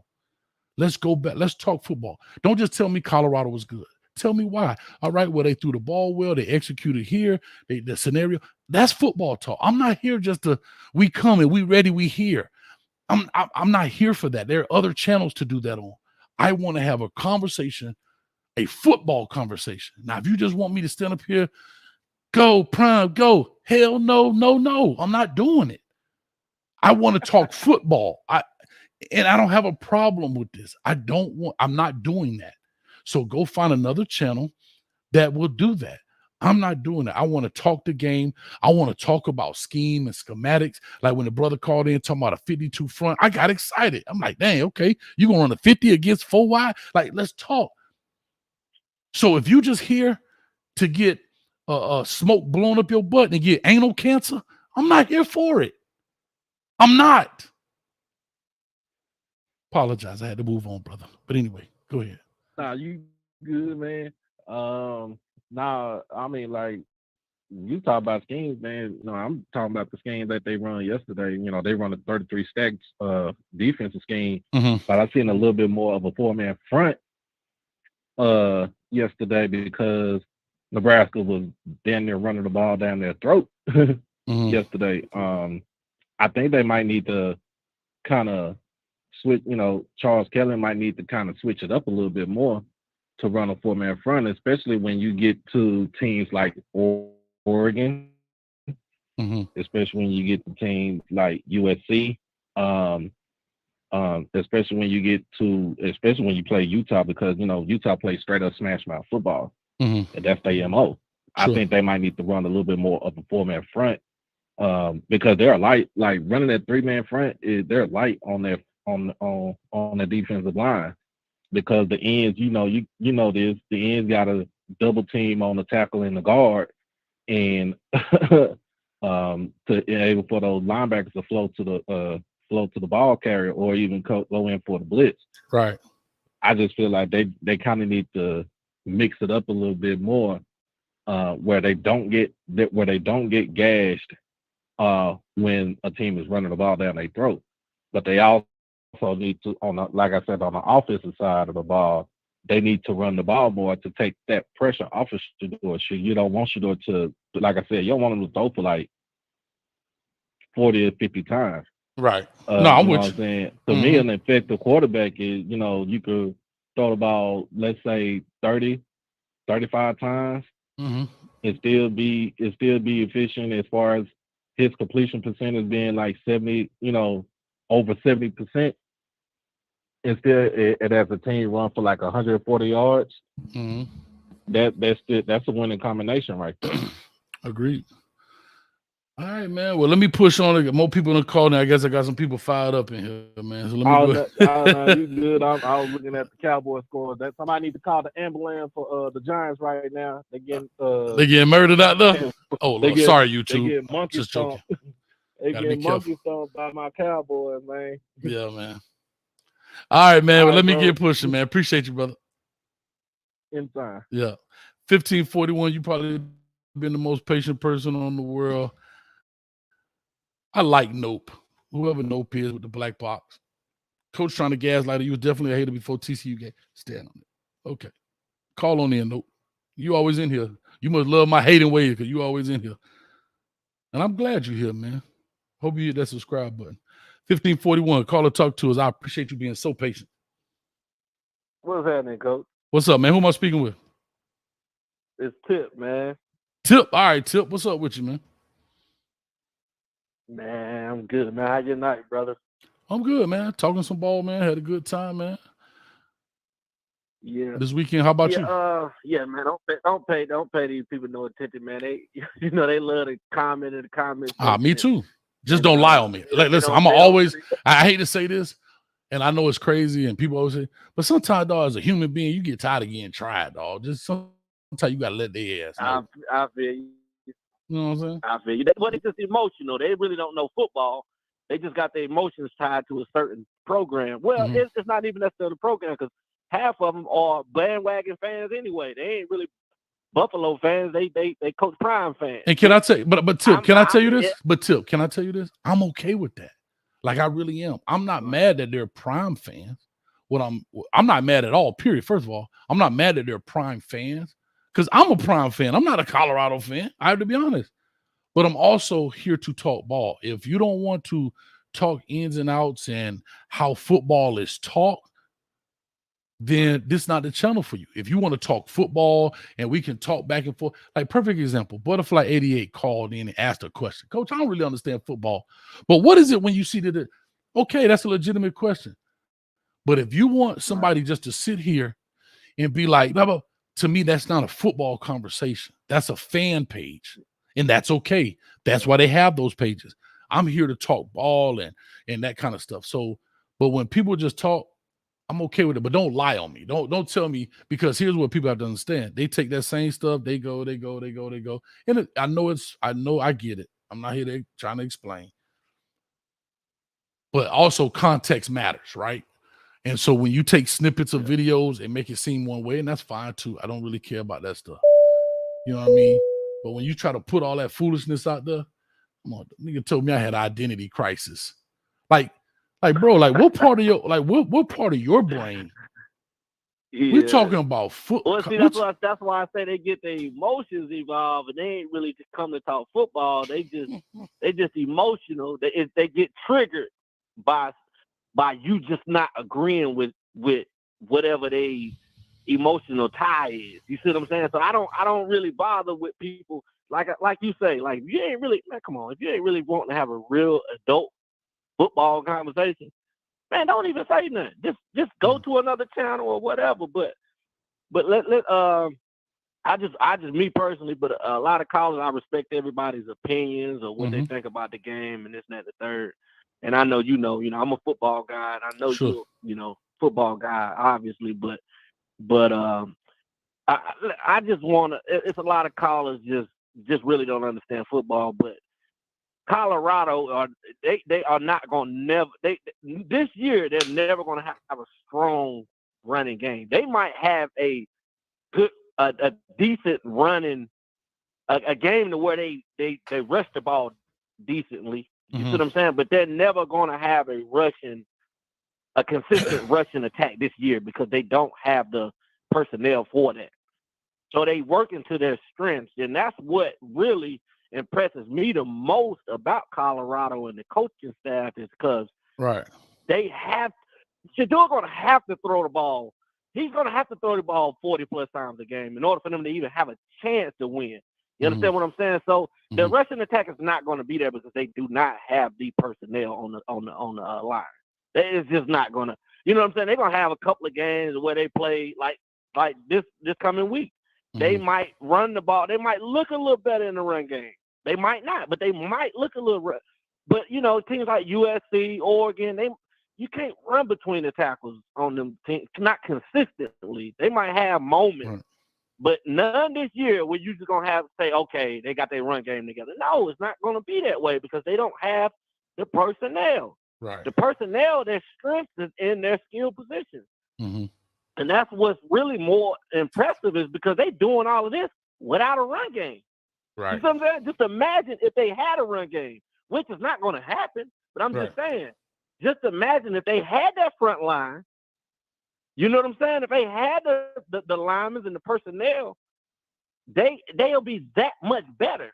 But that's not going. That realistically, this year, it's not going to happen. Right. They doing good to, to be successful what they're doing because they exceptional with their skill position players. Right. You understand what I'm saying? And Shadur his IQ is so high, he's so smart. Yeah, he's able to read coverages and go through his proper progressions and hit the right man. And then after he hit them, just how athletic they are, they just making plays. You know what I'm saying? So they're doing exactly what they're going. This is their identity. So people saying, "Oh, they need to establish a run game," they're not going to establish a run game. I So guess if you're waiting on them to establish a run game, no, it's not going to happen. Maybe in the next 2 years, where he can get out there and recruit for a whole entire year, he's not been able to go out there and just recruit. And then that's one point. And then my last and second point, Coach, is that he's been in there this short span of time. He's done the best that he can do in this short span of time as far as because majority, you got to understand, majority of his transfer was graduate transfers, which was basically veteran transfers on the college level. You understand what I'm saying? Gotcha, they were graduate older transfers, dudes, so they got older dudes. Experience. They got experience. It ain't like he's going out there getting all these young guys. Nah, he was real smart. And that's the 40. I think that was the 40-40-20, right? 40 grads, 40 transfers, and 20 recruits. Yep. Right. Yeah, I appreciate it, man. So Let me what you put. think Go about ahead, that? real quick. Say your peak. I got a couple of people back there, but go ahead. No. I just wanted you to just give your opinion on what I was just saying. No, I think you're spot on, bro. I really do. I think you're spot on. In that sense, right? Like you said, that just may be their identity. It may just be a throw it around the yard guy, and that's okay if that's what they want to be. Be that. You know what I mean? Be that. And there's nothing wrong with that. And so that's great. Like you say, some people may look at the run game as let me throw the screens and let me throw the bubble screens and the extension of the run game, as they call it, and you consider that your run game. Nothing wrong with that, bro. Right. All right. So that's what it is, man. But let me roll, man. Let me get these other people in and we're gonna rock out. All right, Coach, be blessed. All right, thank you, man, for your patience. 62-48. Come to you, V12 next, baby. You last one. 62-48, excuse me. 62-48. Call or talk to us. Give us Hi, how you doing? I'm all right. How are you? Who am I speaking to? This is Patricia. We spoke a couple of weeks ago. I'm the 67-year-old lady that never watched college football. Yes, ma'am. You're from Savannah. Jackson State. You're from Savannah, right? From good memory. I am living in Savannah. Okay. Yes, I am. But what I wanted to say, I don't know a lot about football. I told you that. I really don't. I'm getting into it every day. But what I did not like is, I agree. Don't call me a liar. My approach might be wrong sometime in my life with things I say, and I can apologize for that. But I mean what I'm saying. Don't call me a liar. Right. When those women were saying all of that, I'm like, I'm getting heated over here because you don't have to. You take a conscious decision to call your number or get on and post something on there. That takes time. Don't even do that. If they think you lying and they don't believe what you're saying, I don't understand why they waste their time. I really don't. I appreciate you. I'm glad I found you, and I will continue to call. And if something come up, I don't agree with you, I'll call you and ask you, could you explain it to me, sir? I appreciate that, ma'am. I thank you so much for that. I really do. Oh, you No told me problem. that. You told me You'll to be call you blessed. Patricia, so I will respect that as well, Patricia. Even though back of my head, but the back of my head hurt because I can feel my mama slapping me in the back of the head, not giving respect. But since you asked me to do that, I'll do it. That's okay. That's all right. But I don't know who Melissa and all of them people are, and I really don't even care. But if they don't believe what you say and they dogging you out, I mean, I don't understand why they waste their time. I'm sure they got a life, something to do. Hey, I'm with you. Like I say, it's not, and you know what? You're 100% right. You're 100% right, Patricia. I appreciate it. No problem. All Bye right. now. You have a good night. You too. Bye now. Great call. All right. Be Patricia. blessed. Thank you. You too. All right, real quick. Like I say, guys, I'm not big on the sense of what people say in that sense. I know how this goes. And the reason I'm going to tell you, let me say one thing why this is important. Because what I'm starting to see in this space right here, the Colorado space, is that people like to drive wedges between content creators, right? And I saw people try to drive a wedge between me with the life and football thing, and we cool, we good. People try to drive wedges here, and I get it, dog. It's like the Real Housewives of Colorado or some bush. But what I say is, I don't have a problem with you disagreeing. If you don't like what I have to say, but don't call me a liar. That's what I'm big on. That, like, don't call me a liar. And I've challenged anybody and everybody. Go pull the video, because one thing I know about the internet. Whatever people say, that's what people believe. They don't go do research. So anytime I check somebody that tries to lie, I got to check them on that. I don't care about your opinion, but don't lie on me. 12, what's up with you, baby? Oh, did I mute him? 12, what's up? All right. I'm going to wait for him. Can you hear me? Can you hear me? He says TCU. Oh, I got you. 12, hold on one second. Can you hear me? Yeah, hold on. I got you heavy. Coach, we got the tape. You was on TCU heavy. Yes, but where does that, because I picked a team. I just want to get understanding here. Because I said this team was going to win, and I gave valid reasons, and it really came down to 3 points. Yeah. Let me address it, Coach. Listen, Yeah, talk to me. Let me just say this. Let me give a speak up a little bit if you can. Just you a can little hear me, right? Can you hear me loud and clear, or you can't? Got hear you. I got you loud and clear now. Okay, I'm gonna speak. Okay, so let me just say this, man. First of all, I want to apologize to all my Canes fans. I want to apologize to you, Coach.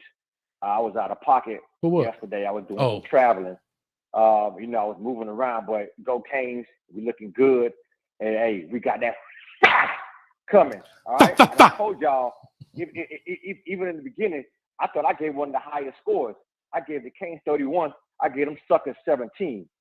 So hey, we did our thing. All right. So let me just break some things down, because what I don't like, I'm a very neutral person. But when you try my dog, you try 12, right? And what I know about the homie is that y'all new to this. We do this, right? We talking about shorties playing football. We talking about coaches 20 plus years, head coaches. We do this. Now, if you guys want to talk about Coach and how he rolls, you got to go back to the spring. We were on Streeter's show, and Coach gave Prime 6 wins. He gave Prime the props. That was early, right? And everyone asked Coach to break it down, including myself. I love Prime, and Coach, you can go back and look at all my stuff with Prime, even when me and Coach disagreed when Prime left. That's why he had did an apology, because he's seeing the bigger picture, right? Coach said, hey, he said 12.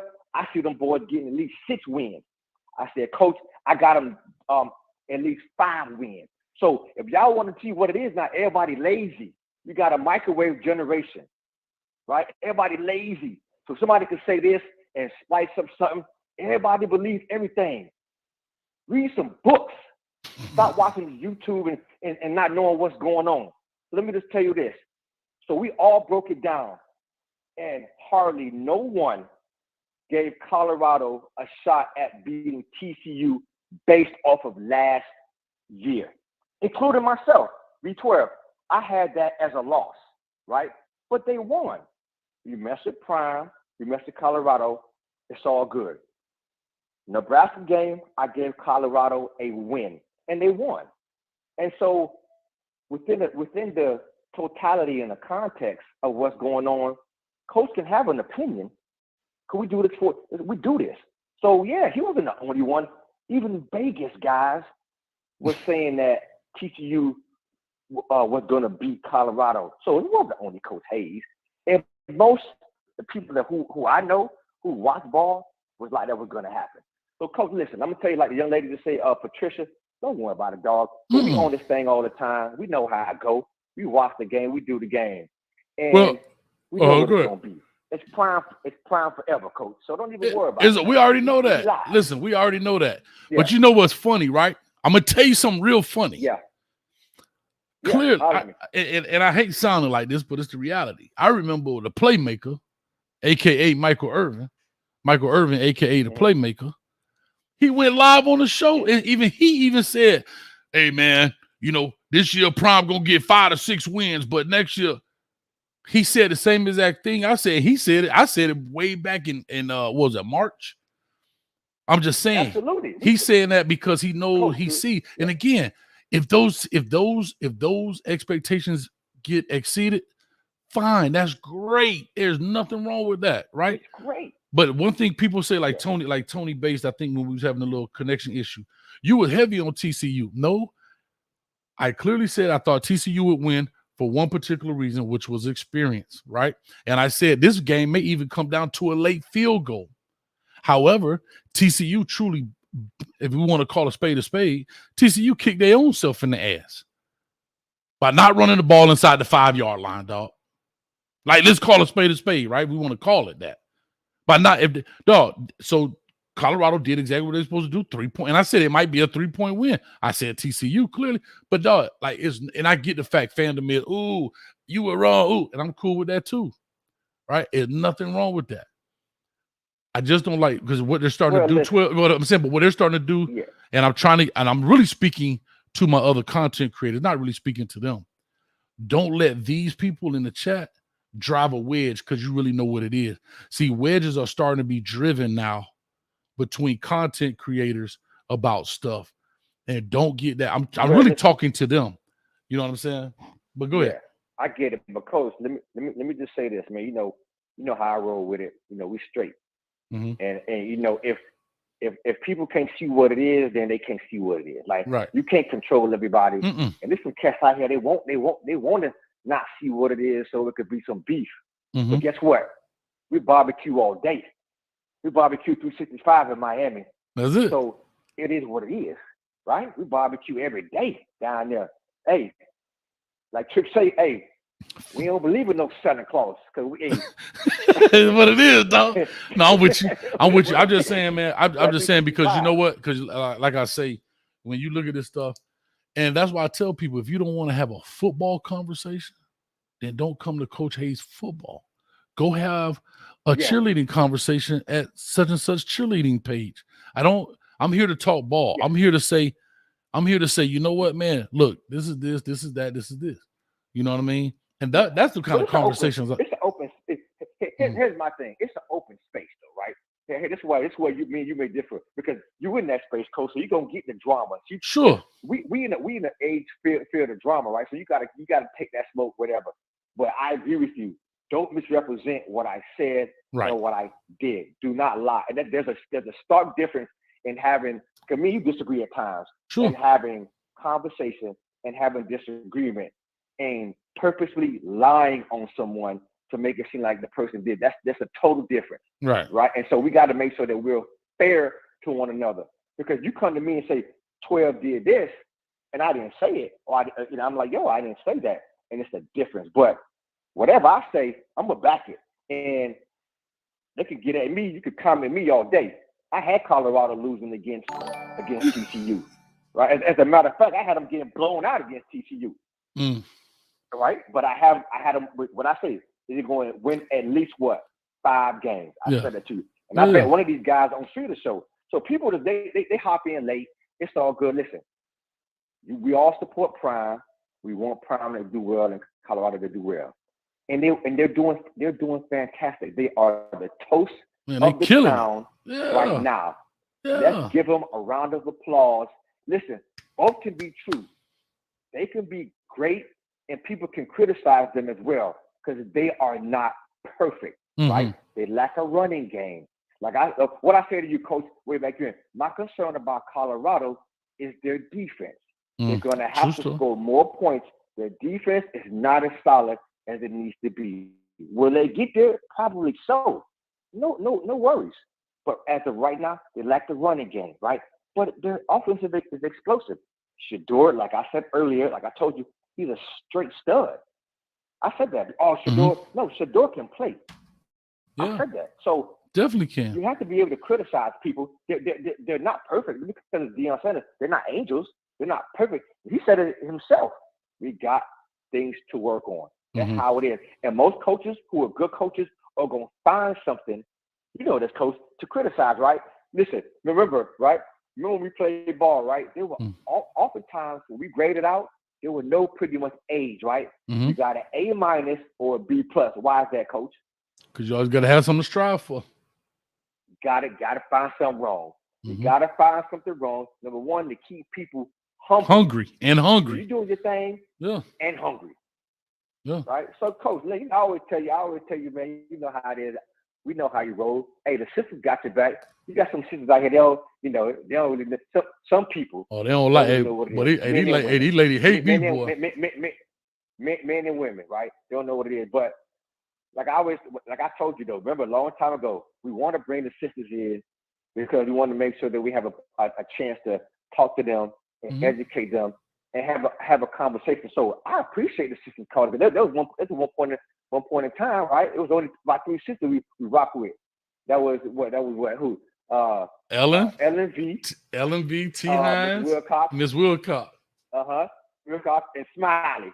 Yeah, right? What's Smiley? Yeah, Smiley. That's 4. Yeah, for a long time, right? But look how your channel has grown. Yeah. And so, hey, that's what I'm gonna say right now. Listen, all the homies, tag your girl, tag your significant other. I mean, even tag the one you smashing. And if you want to learn football, listen to my dog. That's it. Coach Hayes, and he'll tell you what it is. right? He ain't perfect. And don't, and like I say, and don't claim to be. We just talk through our experiences, and like I say, you can always learn something. You can hear something like that. That's what I enjoy about this. You know that, Twill. I enjoy having conversation about ball, learning things, hearing stuff new. Of course, but ain't it all a guessing game at the end? Even though the most thought out pundits, listen, football will make a fool out of all of us. So let's not you want to pretend like this. Football made a fool out of all of us, right? Yeah. Even Vegas. Yeah. Vegas had their ass winning. Oh, my bad. Vegas had them winning 3 games.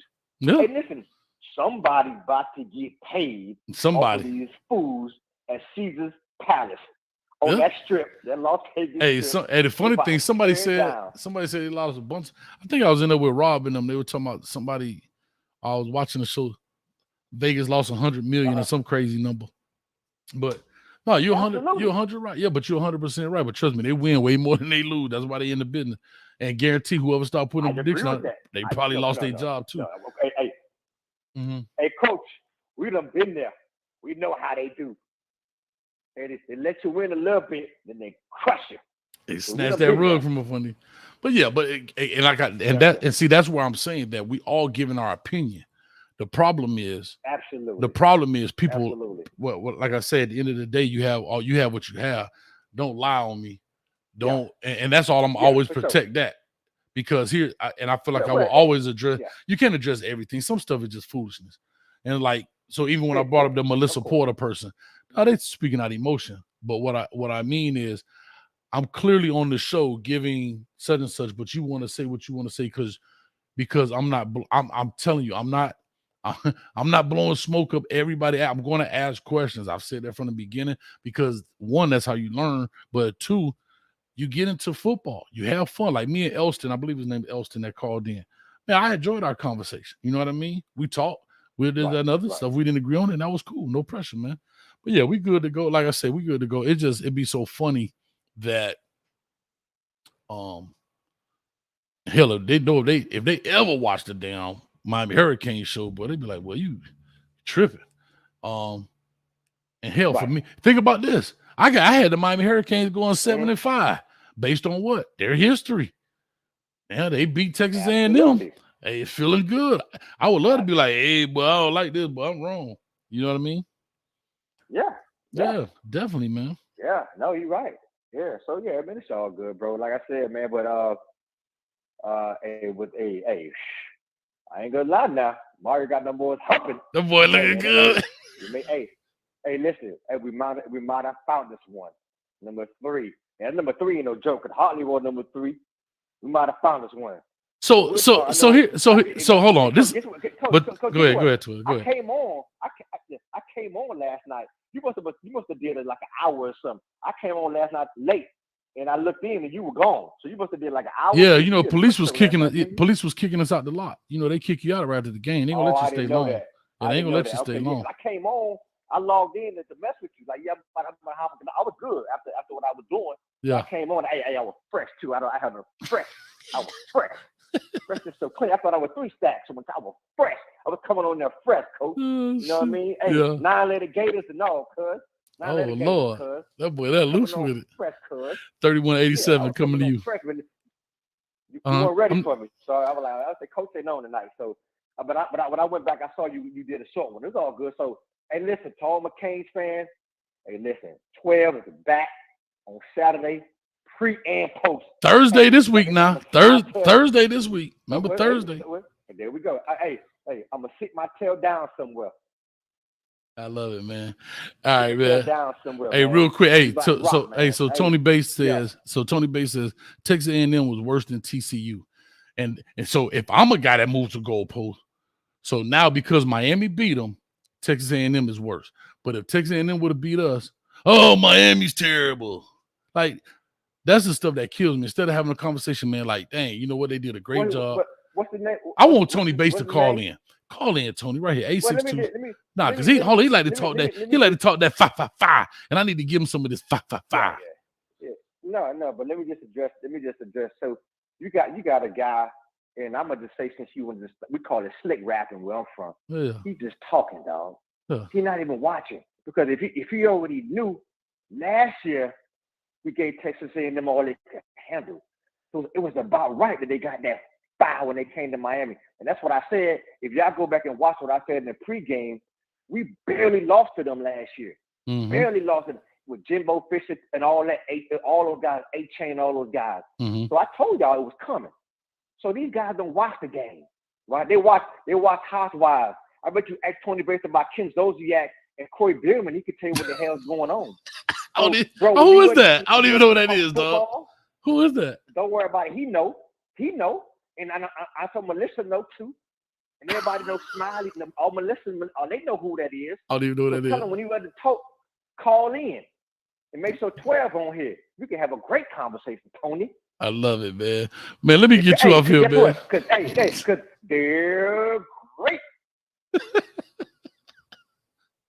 Oh, matter of fact, 12, you know I gotta let you go, but I gotta tell you this though, 12. You know what I'm finna say, right? Yeah. You know what I'm finna tell you, right? Yeah. Coach. Come on. Hey, bro. Hold on. I'm gonna let you live. Hold on. I'm gonna let you live. No, Coach, No, I wasn't skating on nothing. Coach, listen. No. You escaped because, Coach.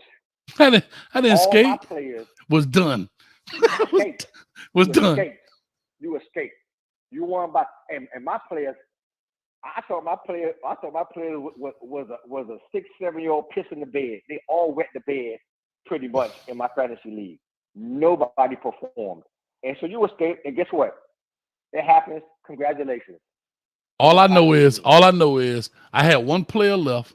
I needed 35 points to win, and Caleb Williams got me them points. Of course you did. Caleb Williams got me them points. And guess what? He sure did, bro. And guess what? You know, and hey, it happens, right? I had one player. Bro, hold on. Here's the reason I'm bringing up this because I was talking to another caller about Caleb Williams. So I was watching the game last night, and I'm like, dang, I need 35 points. And here's what's funny. I said, if they go into halftime, 35 points up, I need Caleb Williams to at least have 3 touchdowns in order for me to beat you last night. Guess what he had? He rushed 1 and he threw 2. Because I knew if he went in the second half of 49-0, he was out the game. They were going to take him out. They don't care about no Heisman race more than they care about what? The national race. So I was like, bro, and guess what he did? Right before the half, that boy threw that thing in the back of the end zone. Boy, I saw that thing go up. I say, boy, that boy 12 is number 11 now. He done. Listen, you're right. And listen to this. So I'm coming 3187. I'm coming. Yeah. I made the adjustment with Daniels, right? But I knew, I was like, damn, once he gets a certain amount of points against Grambling, they're going to pull him. And I knew I made the right choice. I sat. He still had 43 points. Yeah. I sat Hartman, but Daniels got in there. He got me 46. I said, okay. I knew I had Caleb coming. And I was like, man, it wasn't enough. It wasn't going to be enough. Caleb was slinging that thing, boy. Man, it wasn't going to be enough, bro. But, hey, it's how I go. I lost two this week, but I'm going to bounce back next week. All right, you, man. All right, bro. Always, man. All right, man. With love, man. All right, brother. All right, All 910, man. 3187. Thanks for your patience. Call or talk to us. Give us your name, where you calling from. Anybody want to call in? You literally got 1 minute. Tony, please call in. I don't know why you don't call in, but you love to type. So go on and call in. Let me get some of that smoke. Anyway, 3187. Talk to us. What it do, Coach? What's going on? Who am I speaking from North Carolina, man. Dre from North Carolina? Okay. Yeah, Trey from North Carolina. Oh, Trey. I'm sorry. Go ahead, Trey. Yo, I'm just checking in. What was the conversation about? We were just talking about Colorado, Nebraska, and so forth, and all of that kind of stuff, and whatever the case may be. Okay. Mm-hmm. From the Nebraska game, I think our defense really stepped up. I think if you just see the box score and see they rushed for 220, that ain't really telling the tale. They broke a big run after we put our 2s and 3s in, and I think the defense showed a lot. Mm-hmm. I think come Oregon, after the CSU game, I think we're going to shock a lot of people. I think I got us beating Oregon. Oregon barely beat a Texas Tech team that Wyoming just beat. Mm-hmm. And they Texas Tech put 30 on them. And I think we got a better defense and offense than Texas Tech. Mm-hmm. But I mean, I think it's going to be a hard game going up there to Pullman. Mm-hmm. But still, I think we got the better quarterback. We got the better coaches. Our front seven showed a lot. We made some changes to the depth chart, but starting Juju Mitchell and linebacker, when they did the runs, he fit his gaps. He didn't get caught up in the wash like Levante Bentley was doing. He was playing real tentative. One hit, missing gaps, missing assignments. Mm-hmm. And I think Oregon. Can I ask you a question? Can I ask you this? It's funny, Levante Bentley. I've been hearing his name a lot, been following a lot of chats and so forth. It's amazing how people have turned on that kid, man. He played one game. No, I'm not talking about you. I'm just talking about I have been hearing his name for the past 4 to 5 days about Levante Bentley, blah, blah, blah. Because the guy Juju, I think he came from Tennessee, comes in, and I believe he got the start this week. Am I correct? Yeah, he started with Marvin Hall. He started Marvin Ham, right? But I'm just saying, it's funny how people are now, Levante Bentley, he ain't no good. He can't play. That's why he only did this at Clemson, and Juju that came in. I'm telling you, boy, these people, and that's what I've been trying to get people to understand, how quick these people turn on you, boy, because they can hide behind this right here. They got hide behind a keyboard. They don't have to be in front of anything, so they can say whatever they want to say, and that's what's sad for these players, man. Because before it started, all I heard was Levante Bentley. He gonna do this. He a dog. He could play. He came from Clemson. Man, he was doing this. He was balling there, and the dude played one game, and now all of a sudden, cut his throat. That's crazy. That's nuts. So, but anyway, go ahead. Yeah, people was high on him because he was one of the first defensive people to get his number and whatnot. Right. So I get it. But you can't really tell, especially defensively and linebacker wise, through well-off videos, how that linebacker, that front seven is really playing. What you mean you can't tell? What you mean you can't tell? These fans think they know everything from the well-off video. Yeah, now we can't see nothing. I'm just saying, these people with these roll color shades on that probably ain't played football before in a day in their life. You don't know how these backers hitting their run fits. Right. If you getting a clip after the play, the ball is snapped, and the guard and the tackle is already pulling. Like you don't know how he plays not getting washed up in the people at his feet, like all of that. You a Colorado fan? You a Colorado fan? You a Colorado fan? I'm a Prime fan. Yeah, I'm a Dion. Well, I'm gonna just tell you this for your own safety, brother. Don't you ask no questions. Because if you say, "Oh, well, you don't know how somebody run fit," guess what? You ain't a believer. No, you just, like you said, there's a reason, and these are the things that I'm talking about that's actually coming true. That there's a reason Coach Prime and the defensive staff and the linebacker coach decided to make a change at linebacker. There's a reason. It was bad. If you go back and look at the film, but there's a reason. It was. But if you say anything and it doesn't fit the narrative, these are the things we're talking about. But at the end of the day, it's all opinion based. It's all based on opinion, and you want the best. I tell people I want the best for the players. Don't get me wrong, but at the end of the day, that's why I call it a Colorado cult, dog. Because it's nuts. Yeah, it is. It's nuts. But then as soon as you say this, but the same people that talk like this because they hide behind the keyboard, they're the same ones that'll switch up on you. I told you, Juju's gonna come in here, but they're the same one, all up Bentley's behind. But we all don't know. Nobody's 100. There's not one person on here been 100% right yet. Unfortunately, bro. Yeah. When it comes to that, but I got to push. I got a 9850 in the back. I got one more call. If you're gonna call in. Hopefully this is Tony. Because I want some smoke today. I want all of it. Do you want smoke? We want all right, Coach. All right, brother. I appreciate you calling in, man. Thank you, man. Yeah. All right, great call right there, man. 9850 coming to you. 9850 on the line. I'm gonna go ahead and while this call is going on, if nobody calls in, I'll go ahead and lock it. David CEO. There you go, my brother. You're more than welcome to call in too. I'm gonna go ahead and lock this line. I got one more in here, and we'll make it happen. 9850. Call talk What's going on, Coach? What's going on? Who must be? Oh, I know who this is. Hold on, don't tell me your name. Come on, Coach. Hold on. Parle Creole, no? Yeah. Okay. Hold on. Not Everson. Ellison. Think about the electric company, Coach. Electric company. Remember, you in New York, right?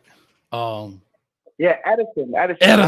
Edison. I don't know why I ain't thinking of Edison. All right. Anyway, Edison. I was close. I said Ellison, but Edison. Yes. Yeah. Edison. What's up, brother? You close. You almost there. What's up, brother? Talk to me, man. I'm gonna give you 2 minutes, and I gotta rob the man back there. Now, what's going on, Coach? Oh my God, I mean, I be watching his YouTube too. Yeah, you good, man? What's up with you, though, brother? Now, man, I just want to know: are you willing to step up your 6-6 prediction, or are you still gonna stick to it after watching the first 2 games? No, I said that. If they beat the one of the 6 I said, so now I say 7-5. But I mean, my prediction was 6-6. They beat one of my 6, so I say 7-5. That's only fair. Because I can't give them so my thing is this: I can't add a loss because they beat one of the teams that I said they were gonna lose to. Like, why would I say, well, I'm still saying 6-6? Well, then my 6-6 wasn't genuine. Right? That's not, like, to me, it wasn't genuine. Now, see, that's why I rock with you, Coach. There's a lot of things I see, like a lot of people that had predictions before the season started, talking about, oh, we only gonna win 1 game, we only gonna do this, like all of that. So now the games have been played, we won both games. Now all I'm hearing is TCU is trash. They lost all their players. Nebraska is trash. It's like people changing their tunes now. That's why I rock with you, Coach. You keep it real. I appreciate it. Like, what I wanted to talk about is, like, honestly, from what the guy in the earlier call was saying, I don't understand why everybody's turning on Levante Bentley, to be honest with you. I get it. He had a couple misassignments. The one thing I would say that I have a lot of people up for was that one missed tackle that led to the big run. You know, it was like right on the TV, so you saw it. So it's like fresh in people's minds, so they going crazy. Right. And Juju came in and had a good game. But honestly, I don't think that just says Bentley is in whack or anything like that. It's just one missed tackle. The best linebackers in the NFL have missed tackles, bro. Yeah, but it's amazing. Yeah, but it's amazing to me. But I don't think he got benched for the missed tackle though. Maybe with the misassignments, I don't know what's going on. But honestly, the way he played at the end of the game, when he got in the game, you could tell like he came in with an edge, like came in with something to prove, like the way he was shooting in those gaps, he was shooting with aggression. So I would love for him to keep playing like that because I want him to get back in there, man. It's his last year. He graduated transfer. I want my boy to go to the NFL, so I'm still gonna support him. I'm still gonna rock with him. Yeah, I totally agree, man. Like you say, it's just funny how. But guess what? All fan base do it. That's why I be rocking for Corey Flagg as hard as I do. Man, they Miami Hurricane fan base turn on that kid. They did it to Zach McLeod. I call myself # the underdog king, just because if a kid is not a cancer to the system, meaning he ain't out there getting arrested. Nah, you can't bash a dude because he may not play the way you want. But I'm telling you, these fans, boy, I'm telling you, they messed up, bro. Like, they messed up, dog. Now you talking about blowing smoke. They blowing smoke all up Levante Bentley behind, right? And then as soon as he get back, I told you he sucked. Man, mind you, Juju only been there 2.5 weeks, 3 weeks. You didn't even know that dude was coming. So, you know what I mean? So that's all I want to say. And the other thing is, too, though, you could tell, like, he's a really good guy in the locker room. We have a lot of young linebackers. Like, they all, like, when you see the videos, you could tell they all be following him, like, in the weight room, see what he do.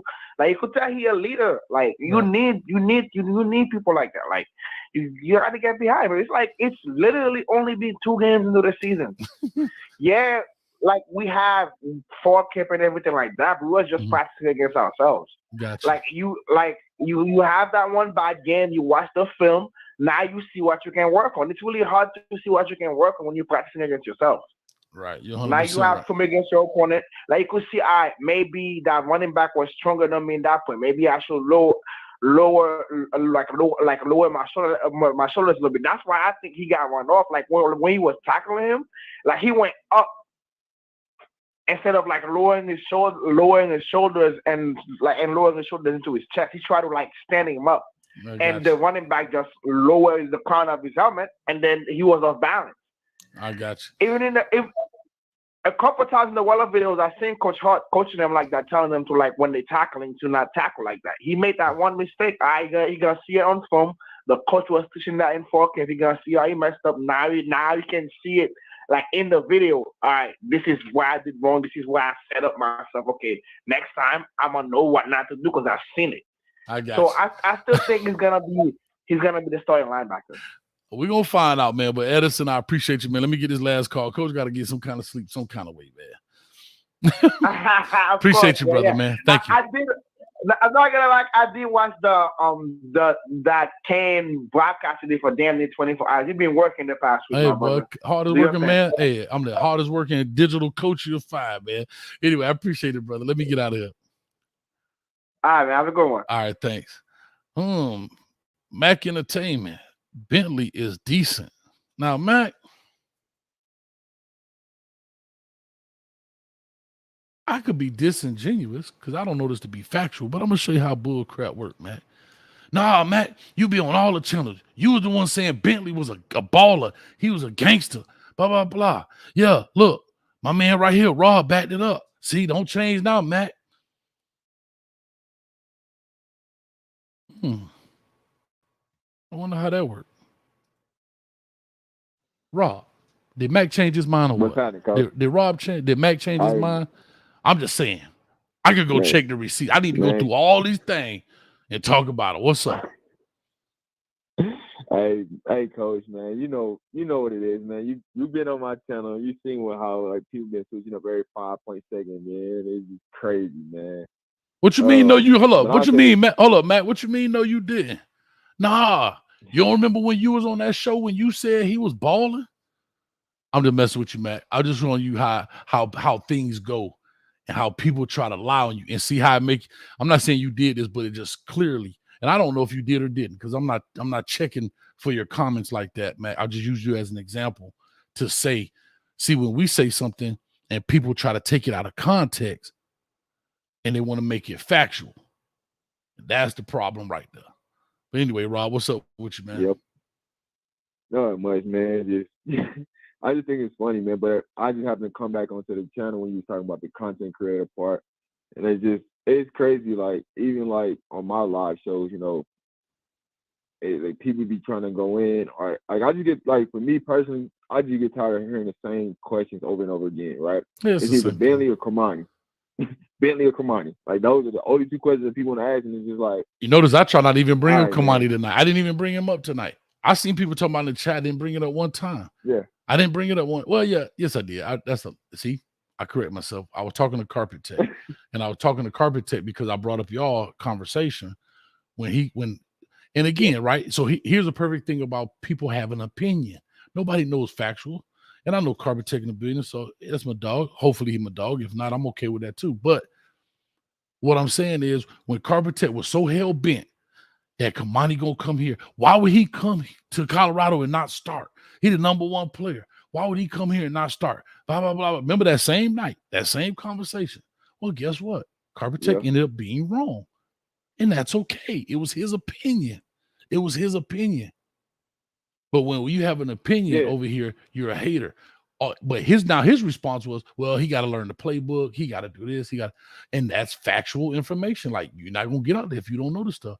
But before it actually happened, his whole thing was he going to come there and start right away. He's the number one player. He going to come to, why would he come to Colorado if he don't play right away? That's stupid. Well, guess what? He ended up being wrong. And that's okay.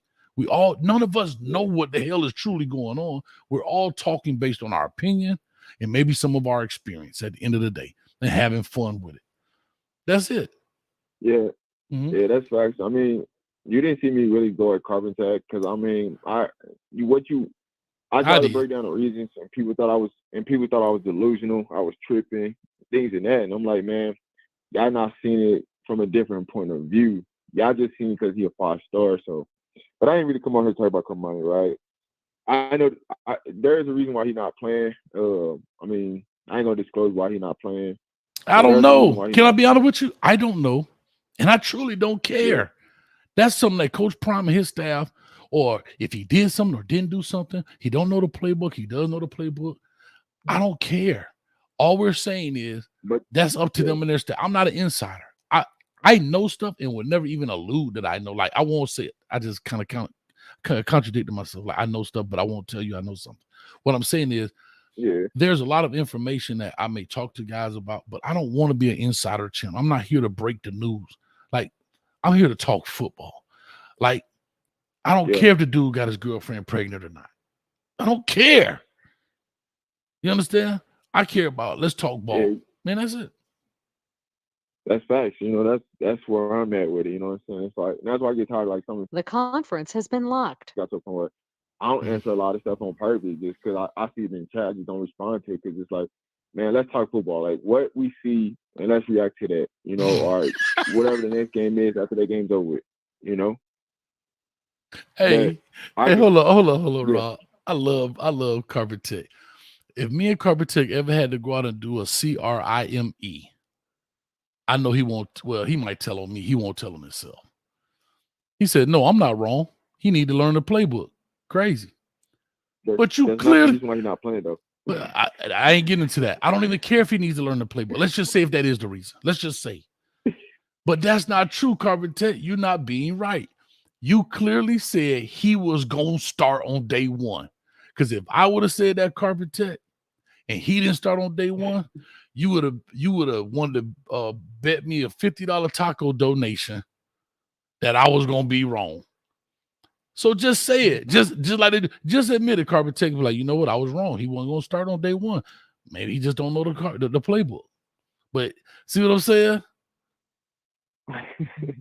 Yeah, I don't care why. Can I be honest with you? If you don't mind, Rob, let's just stay with the playbook. I don't care why he's not starting. Yeah. Let's just stay with it. Carpet Tech say he don't know the playbook. And see, there's another thing. Carpet Tech came on here because he don't know the playbook. Do we know that to be factual?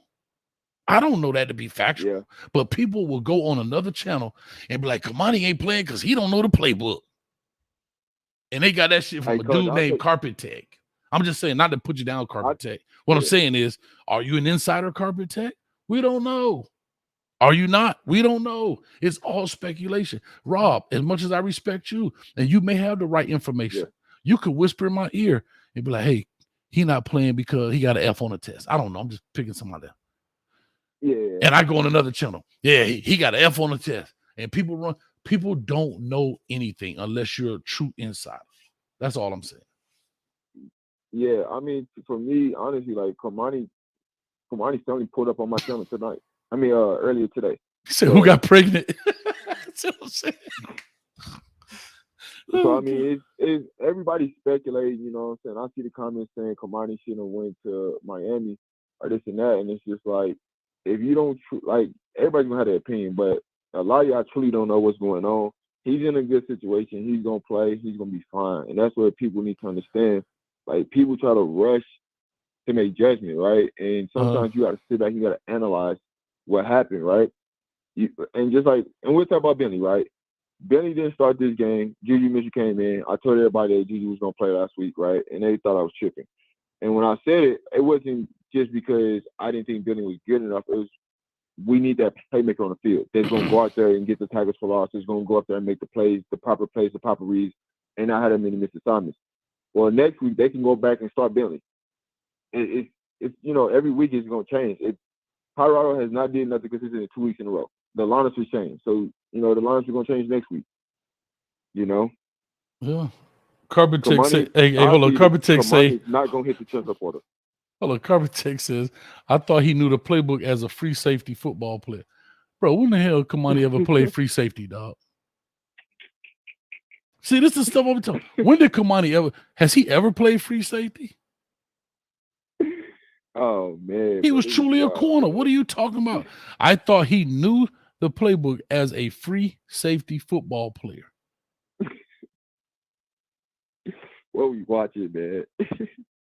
Carpet Tech. You on that cane juice, Carpet Tech? And see, one thing I like about Carpet Tech, he ain't gonna never say he wrong, boy. You just came up with some more bull crap. I thought he knew the playbook as a free safety. When he ever heard? You ain't even heard nobody talking about him playing free safety. Man, listen. I'm gonna say this. They got a plan for Cormani, man. Y'all gotta chill out, man. They got a true plan for Cormani. Y'all gonna see. Y'all don't see the big picture right now. I'm telling you right now, Coach Prime got a plan for each player that's on his roster. If you don't think so, then just don't believe. But in reality, Coach Prime got a whole plan for Cormani, and I don't even want to disclose why he's not playing, but I just say no, he don't know the playbook. Just say that. Just say Carpet Tech say he don't know the playbook. Yeah. So we're gonna stick with that. I don't want to start no rumors or speculation on this channel. Yeah. Because they'll be like, Coach Hayes said. No, Coach Hayes did. You think about it. A dude called in here tonight because he said the way my eyes looked when Chico said something.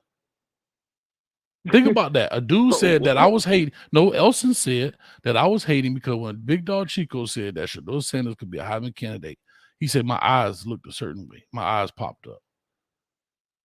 And I clearly, I remember that. My eyes popped up like, that's a bold statement. That's why my eyes, I was like, well, that's a big statement, right? Yeah. That's like me going out there saying tomorrow, like me saying, hey, boy, Travis Hunter going to have 4 interceptions and 300 yards receiving next Saturday against Colorado State. Now, you can't see everybody else's face, but if you said it to me, I'd be like, what? You gonna have what? The same way, hold on, I'm sorry, let me go back. Let me go back to my man's statement, the Carpet Tech statement, where he said, as my eyes clearly went up, I like Carpet Tech.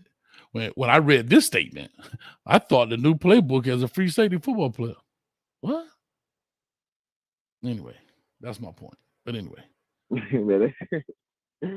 Hey, man, this is funny, man. I'll just say, man, this is funny, man. It's just, y'all got to, like, this whole thing with Coach Prime in Colorado, man, people got to be patient. And I've been saying that from day one, right? Even when I gave my prediction for 9-3, like, you got to be patient in this process because at the end of the day, Coach Prime got a process and he's got a plan that he wants to execute. And as long as he's executing that plan, Colorado's going to be fine. And that's where people got to go back and relax and stop asking about this player, that player. What you see on the field is what you get. If they not playing, I guarantee you there's a real reason why they not playing. And it ain't probably what you think it is. Well, I'm gonna tell you that. Trey Clark. It's the second game, and he got there late. Y'all need to chill on Kamani. This is a pro-style, complex defense. He's not up to speed. Well, when I said that before, I'm a hater, Trey Clark. That's what I'm saying. Rob, you know why you laughing, Rob? Because that's clearly what we said. And now that that's coming true, everybody like, just chill. Don't say that. But now people want to hang on to TCU. I'm clearly a hater, right? I'm clearly a hater. You know that one person said, and I'm not looking for credit. If I want credit, I go get a visa. But now one person said, dang, Coach, you was right. Well, they were going to beat the hell out of Nebraska. See, people love controversy, and I'm here for the shit. It's a little late, so I'm going to go with it. I'm here for it, Rob. Hey, Coach, didn't I congratulate on the Canes winning after I said they sure going to lose did. to Texas A&M?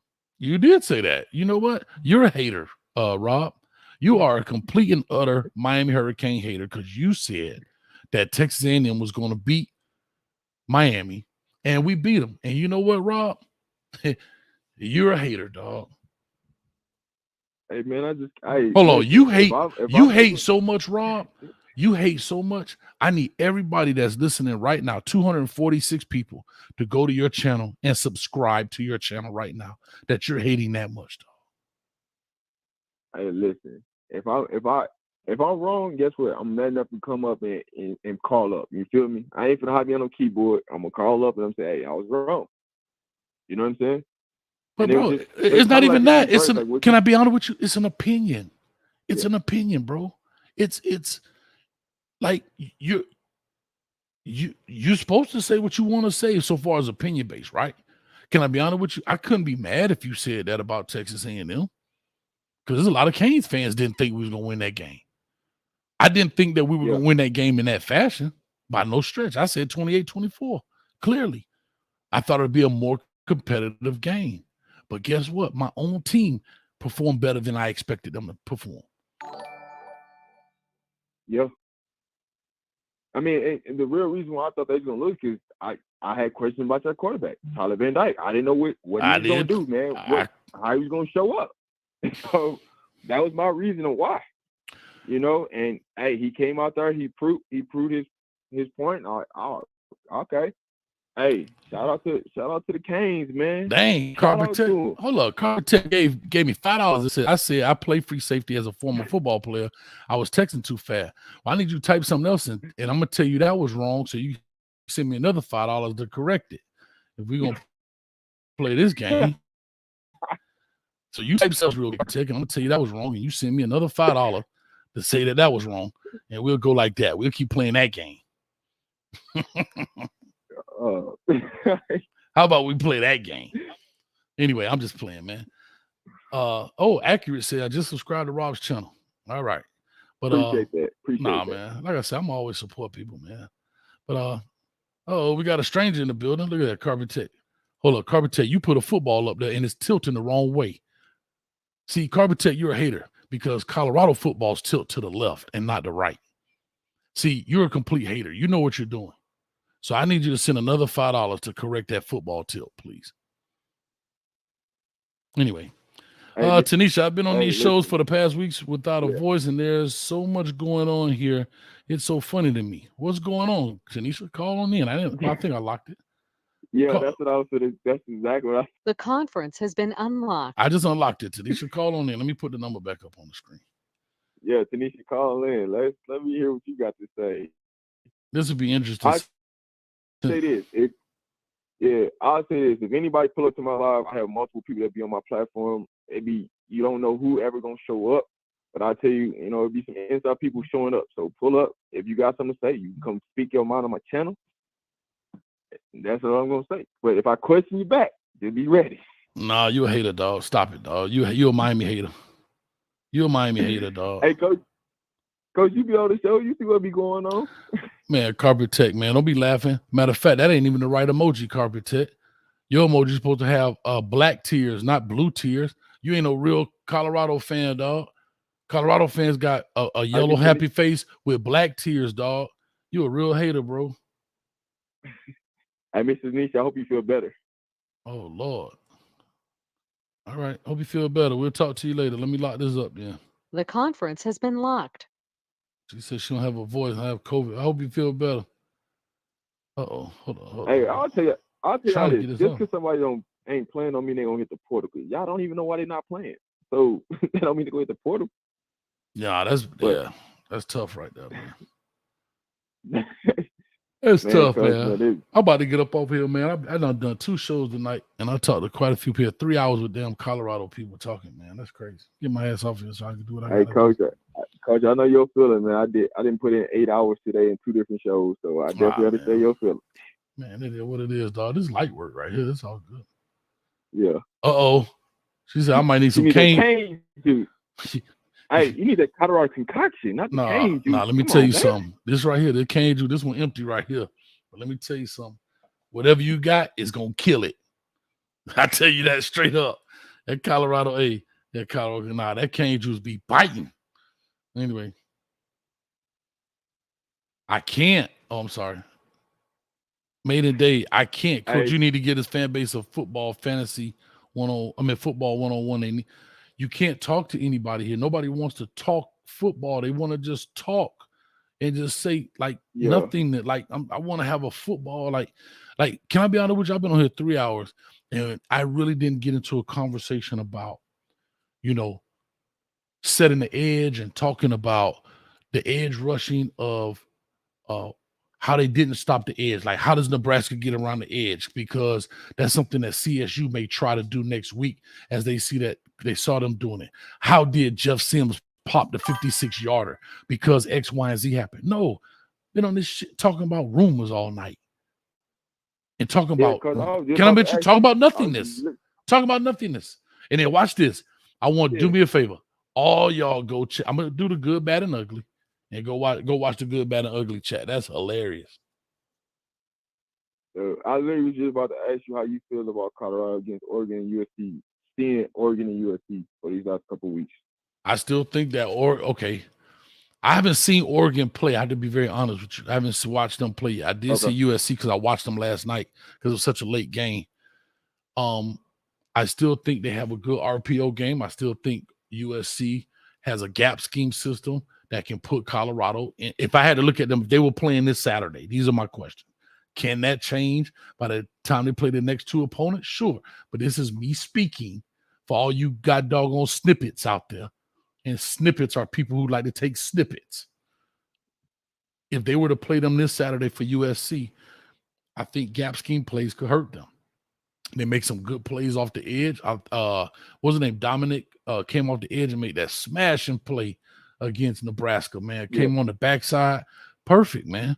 But that, like those are the kind of things that can definitely hurt them. I don't think you can outrun them, but you can off tackle them and you may be able to outpower them, right? With a couple of lead plays, a couple of things where you bring an H back and lead him up onto a linebacker. I think you can get into that system with them, but I don't think you can like toss sweep them to death. I think they move too fast. Colorado does. They move too fast, but I definitely think you can get off tackle. If you can get some of your DBs to push crack and that kind of stuff on the safeties, you might have a chance, but you definitely can do some stuff if they don't get that fixed. Damn, Rob, I feel like thank you, man. It took me 3 hours, 5 minutes, and 38 seconds to get to a real I did talk some football with the other dude, but damn. Yeah, I mean, when I look at that USC game, I feel like Colorado will be. I know Colorado will be able to like run the ball because they're gonna have 4 down linemen, right? And what you've seen out of these last 2 teams is you've seen them have a lot of 3 down linemen, and then they're blitzing like a outside linebacker or motioning somebody from out the secondary to down into the running box. So it's really, the offensive line at times struggle because they're trying to figure out who to block versus having them 4 down linemen. They're going to know their assignment. All right, we blocking this person this way. We're going to pull this person, things like that. So I feel like they'll be able to run the ball against USC and Oregon. I don't know about that. I don't know about Oregon. Like I haven't seen Oregon play. I saw a little bit of the highlights from the Texas Tech game because it was on late. I will go look at it and do that, but I don't know. When I looked at USC last night, you can't give up some runs, but like you say, some of that stuff, they fast to the ball, bro. I have to say that USC moves fast to the ball. I'm not saying that they won't be able to run the ball.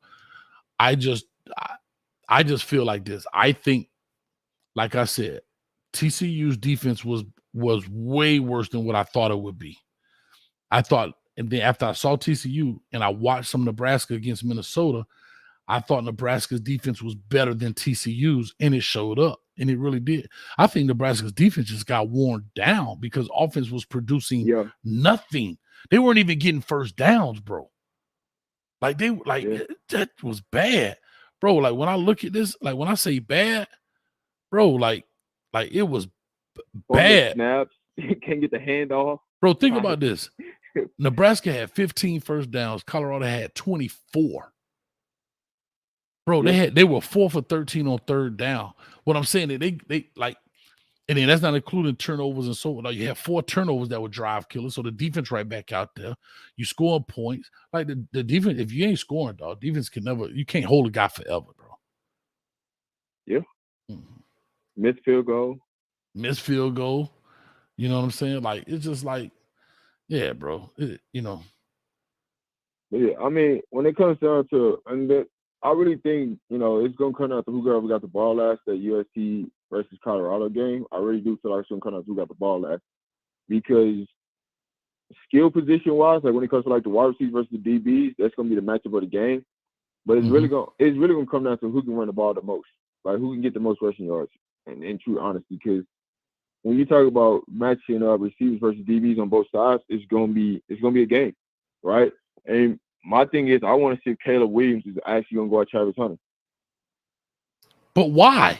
Can I be very honest? Can I be very honest, Rob? No, listen, that's a great question to the fans. But you ask me that? Yeah. Hell no. You know what Travis Hunter gonna have that night? Tackles. I ain't throwing shit to his side.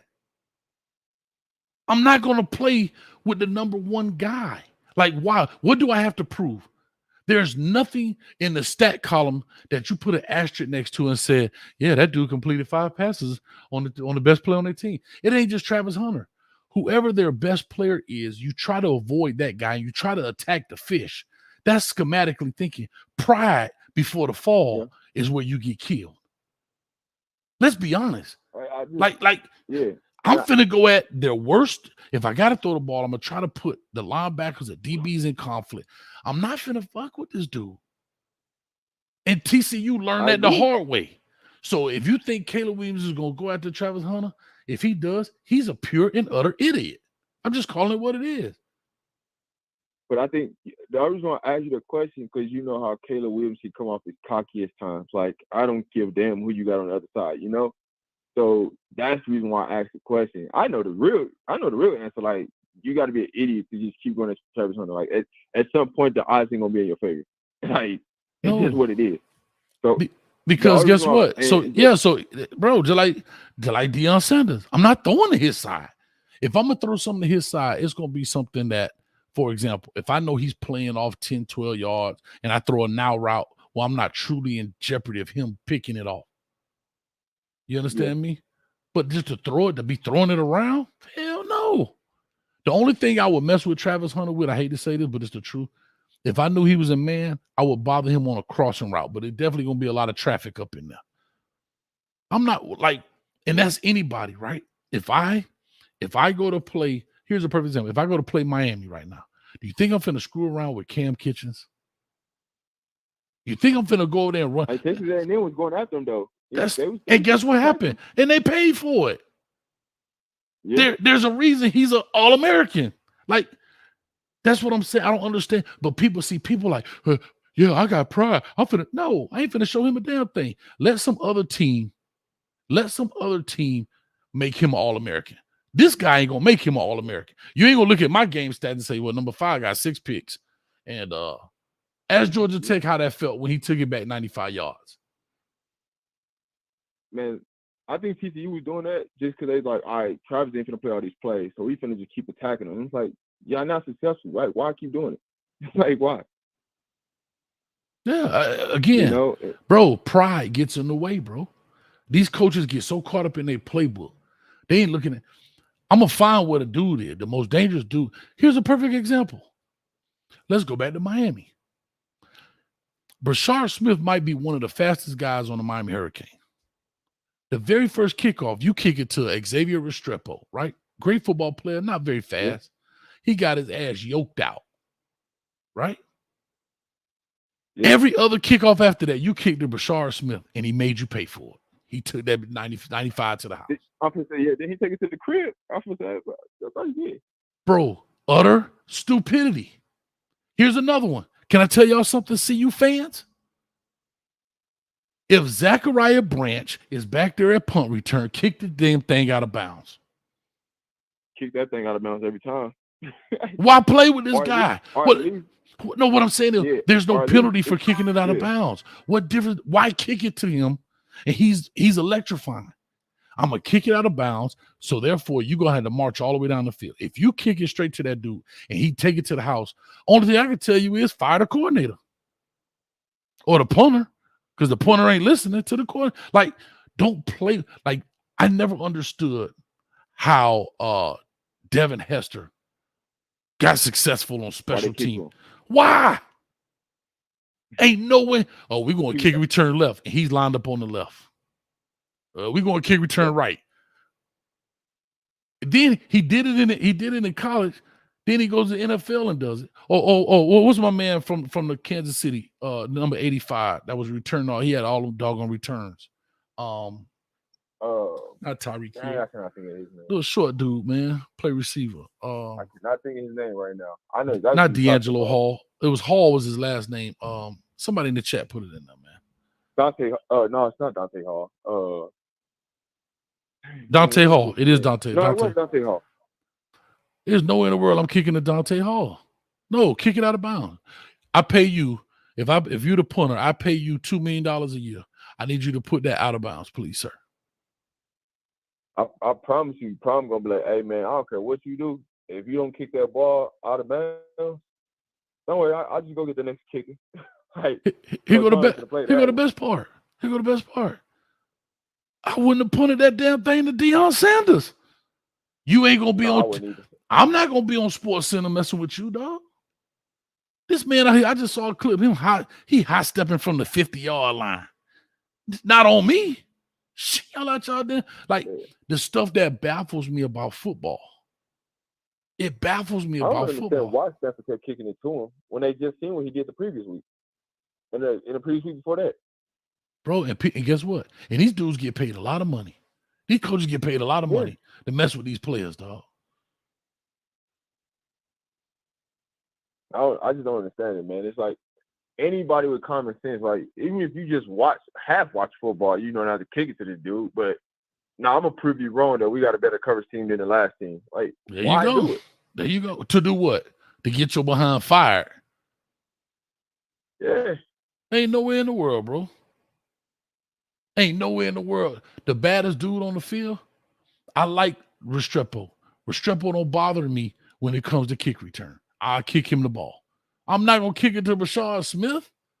And then after he scored, you going to go kick it to him again.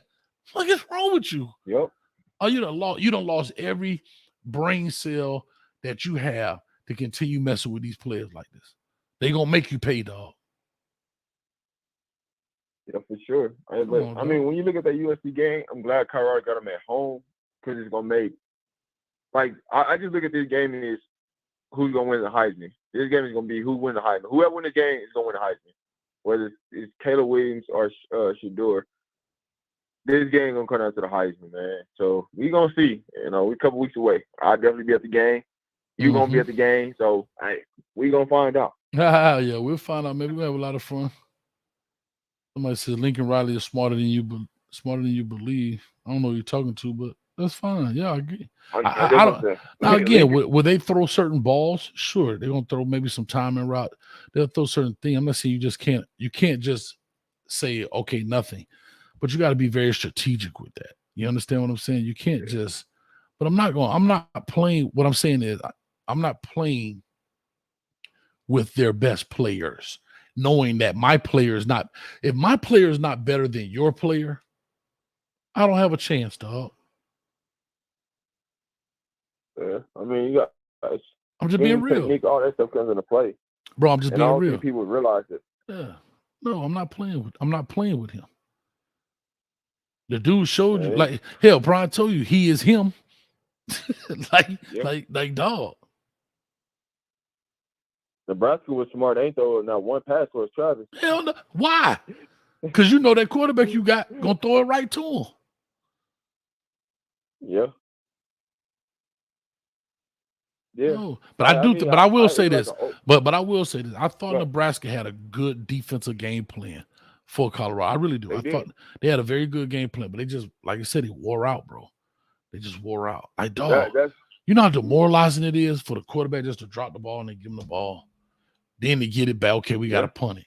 Then you drop it again. Then they recover. Oh, well, Bishop Thomas, I think, recovered it. Like, dog, like, damn, we out here working hard and y'all ain't doing nothing. Man, they got all the way to the third string quarterback. To the third string quarterback.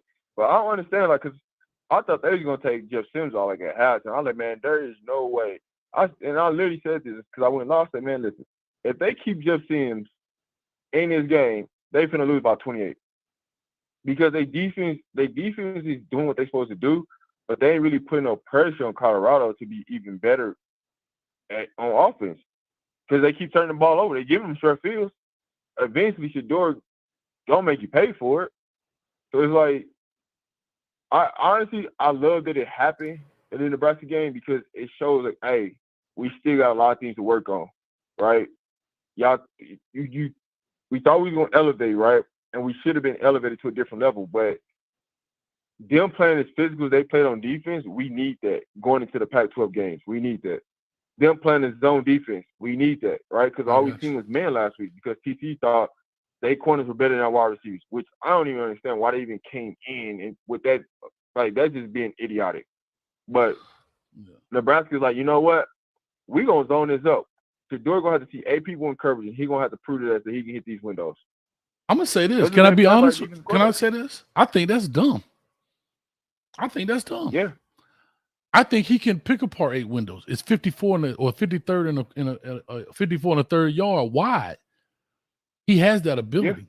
Yeah. My thing was my thing is this: put the pressure on. Now, that doesn't mean he's not going to be accurate, but he's not going to be able to sit there and let it develop. He's got to now make the throws. I'm not saying you got to blitz 2, 3, 4 people, but what I'm saying is it won't just be my standard 4 down lineman. Somebody's coming from different ranges, from different areas at all different times. You know what I mean? I just think that's what gets him moving, because if you let him sit back, I don't think he has had one incomplete pass when he's not been under pressure. I may be wrong. I haven't done a study. I don't have the breakdowns. I don't have a GA over here. But what I'm saying is I don't think when he's sitting back there, right? I think he's super accurate. I think he's accurate as well on the run, but it's a little bit different when you're under pressure versus you just sitting back there patting the ball and delivering the rock. I think he does an excellent job at that. Yeah. But man, let me go. I got to get up out of here, Rob. Man, it's already 12 o'clock. All I right, got 100 things to do, man. Man, I appreciate you, brother. We'll talk. All right. Yeah. Gemini, don't hang up. I think you still back there. Anyway, I appreciate everybody that came in. I was supposed to be on here an hour, but I didn't. Got to give y'all love. Thank y'all so much. Appreciate it. Hit the subscribe button, hit the like button, all that good stuff, man. So support. We're on the road to 35,000. Almost had a night shift. You right, man. I just like talking ball. I don't know. I got to do better, man. Slap myself. I just don't like people lying on me, dog. I despise that junk. You know what I mean? I don't mind disagreement. I just despise foolishness, man. But anyway, I just got to call people out on their bull crap. So with all that being said, I appreciate y'all. Thank y'all so much. And Coach will catch you at the 50-yard line, man. Thank you for everybody who donated. Peace.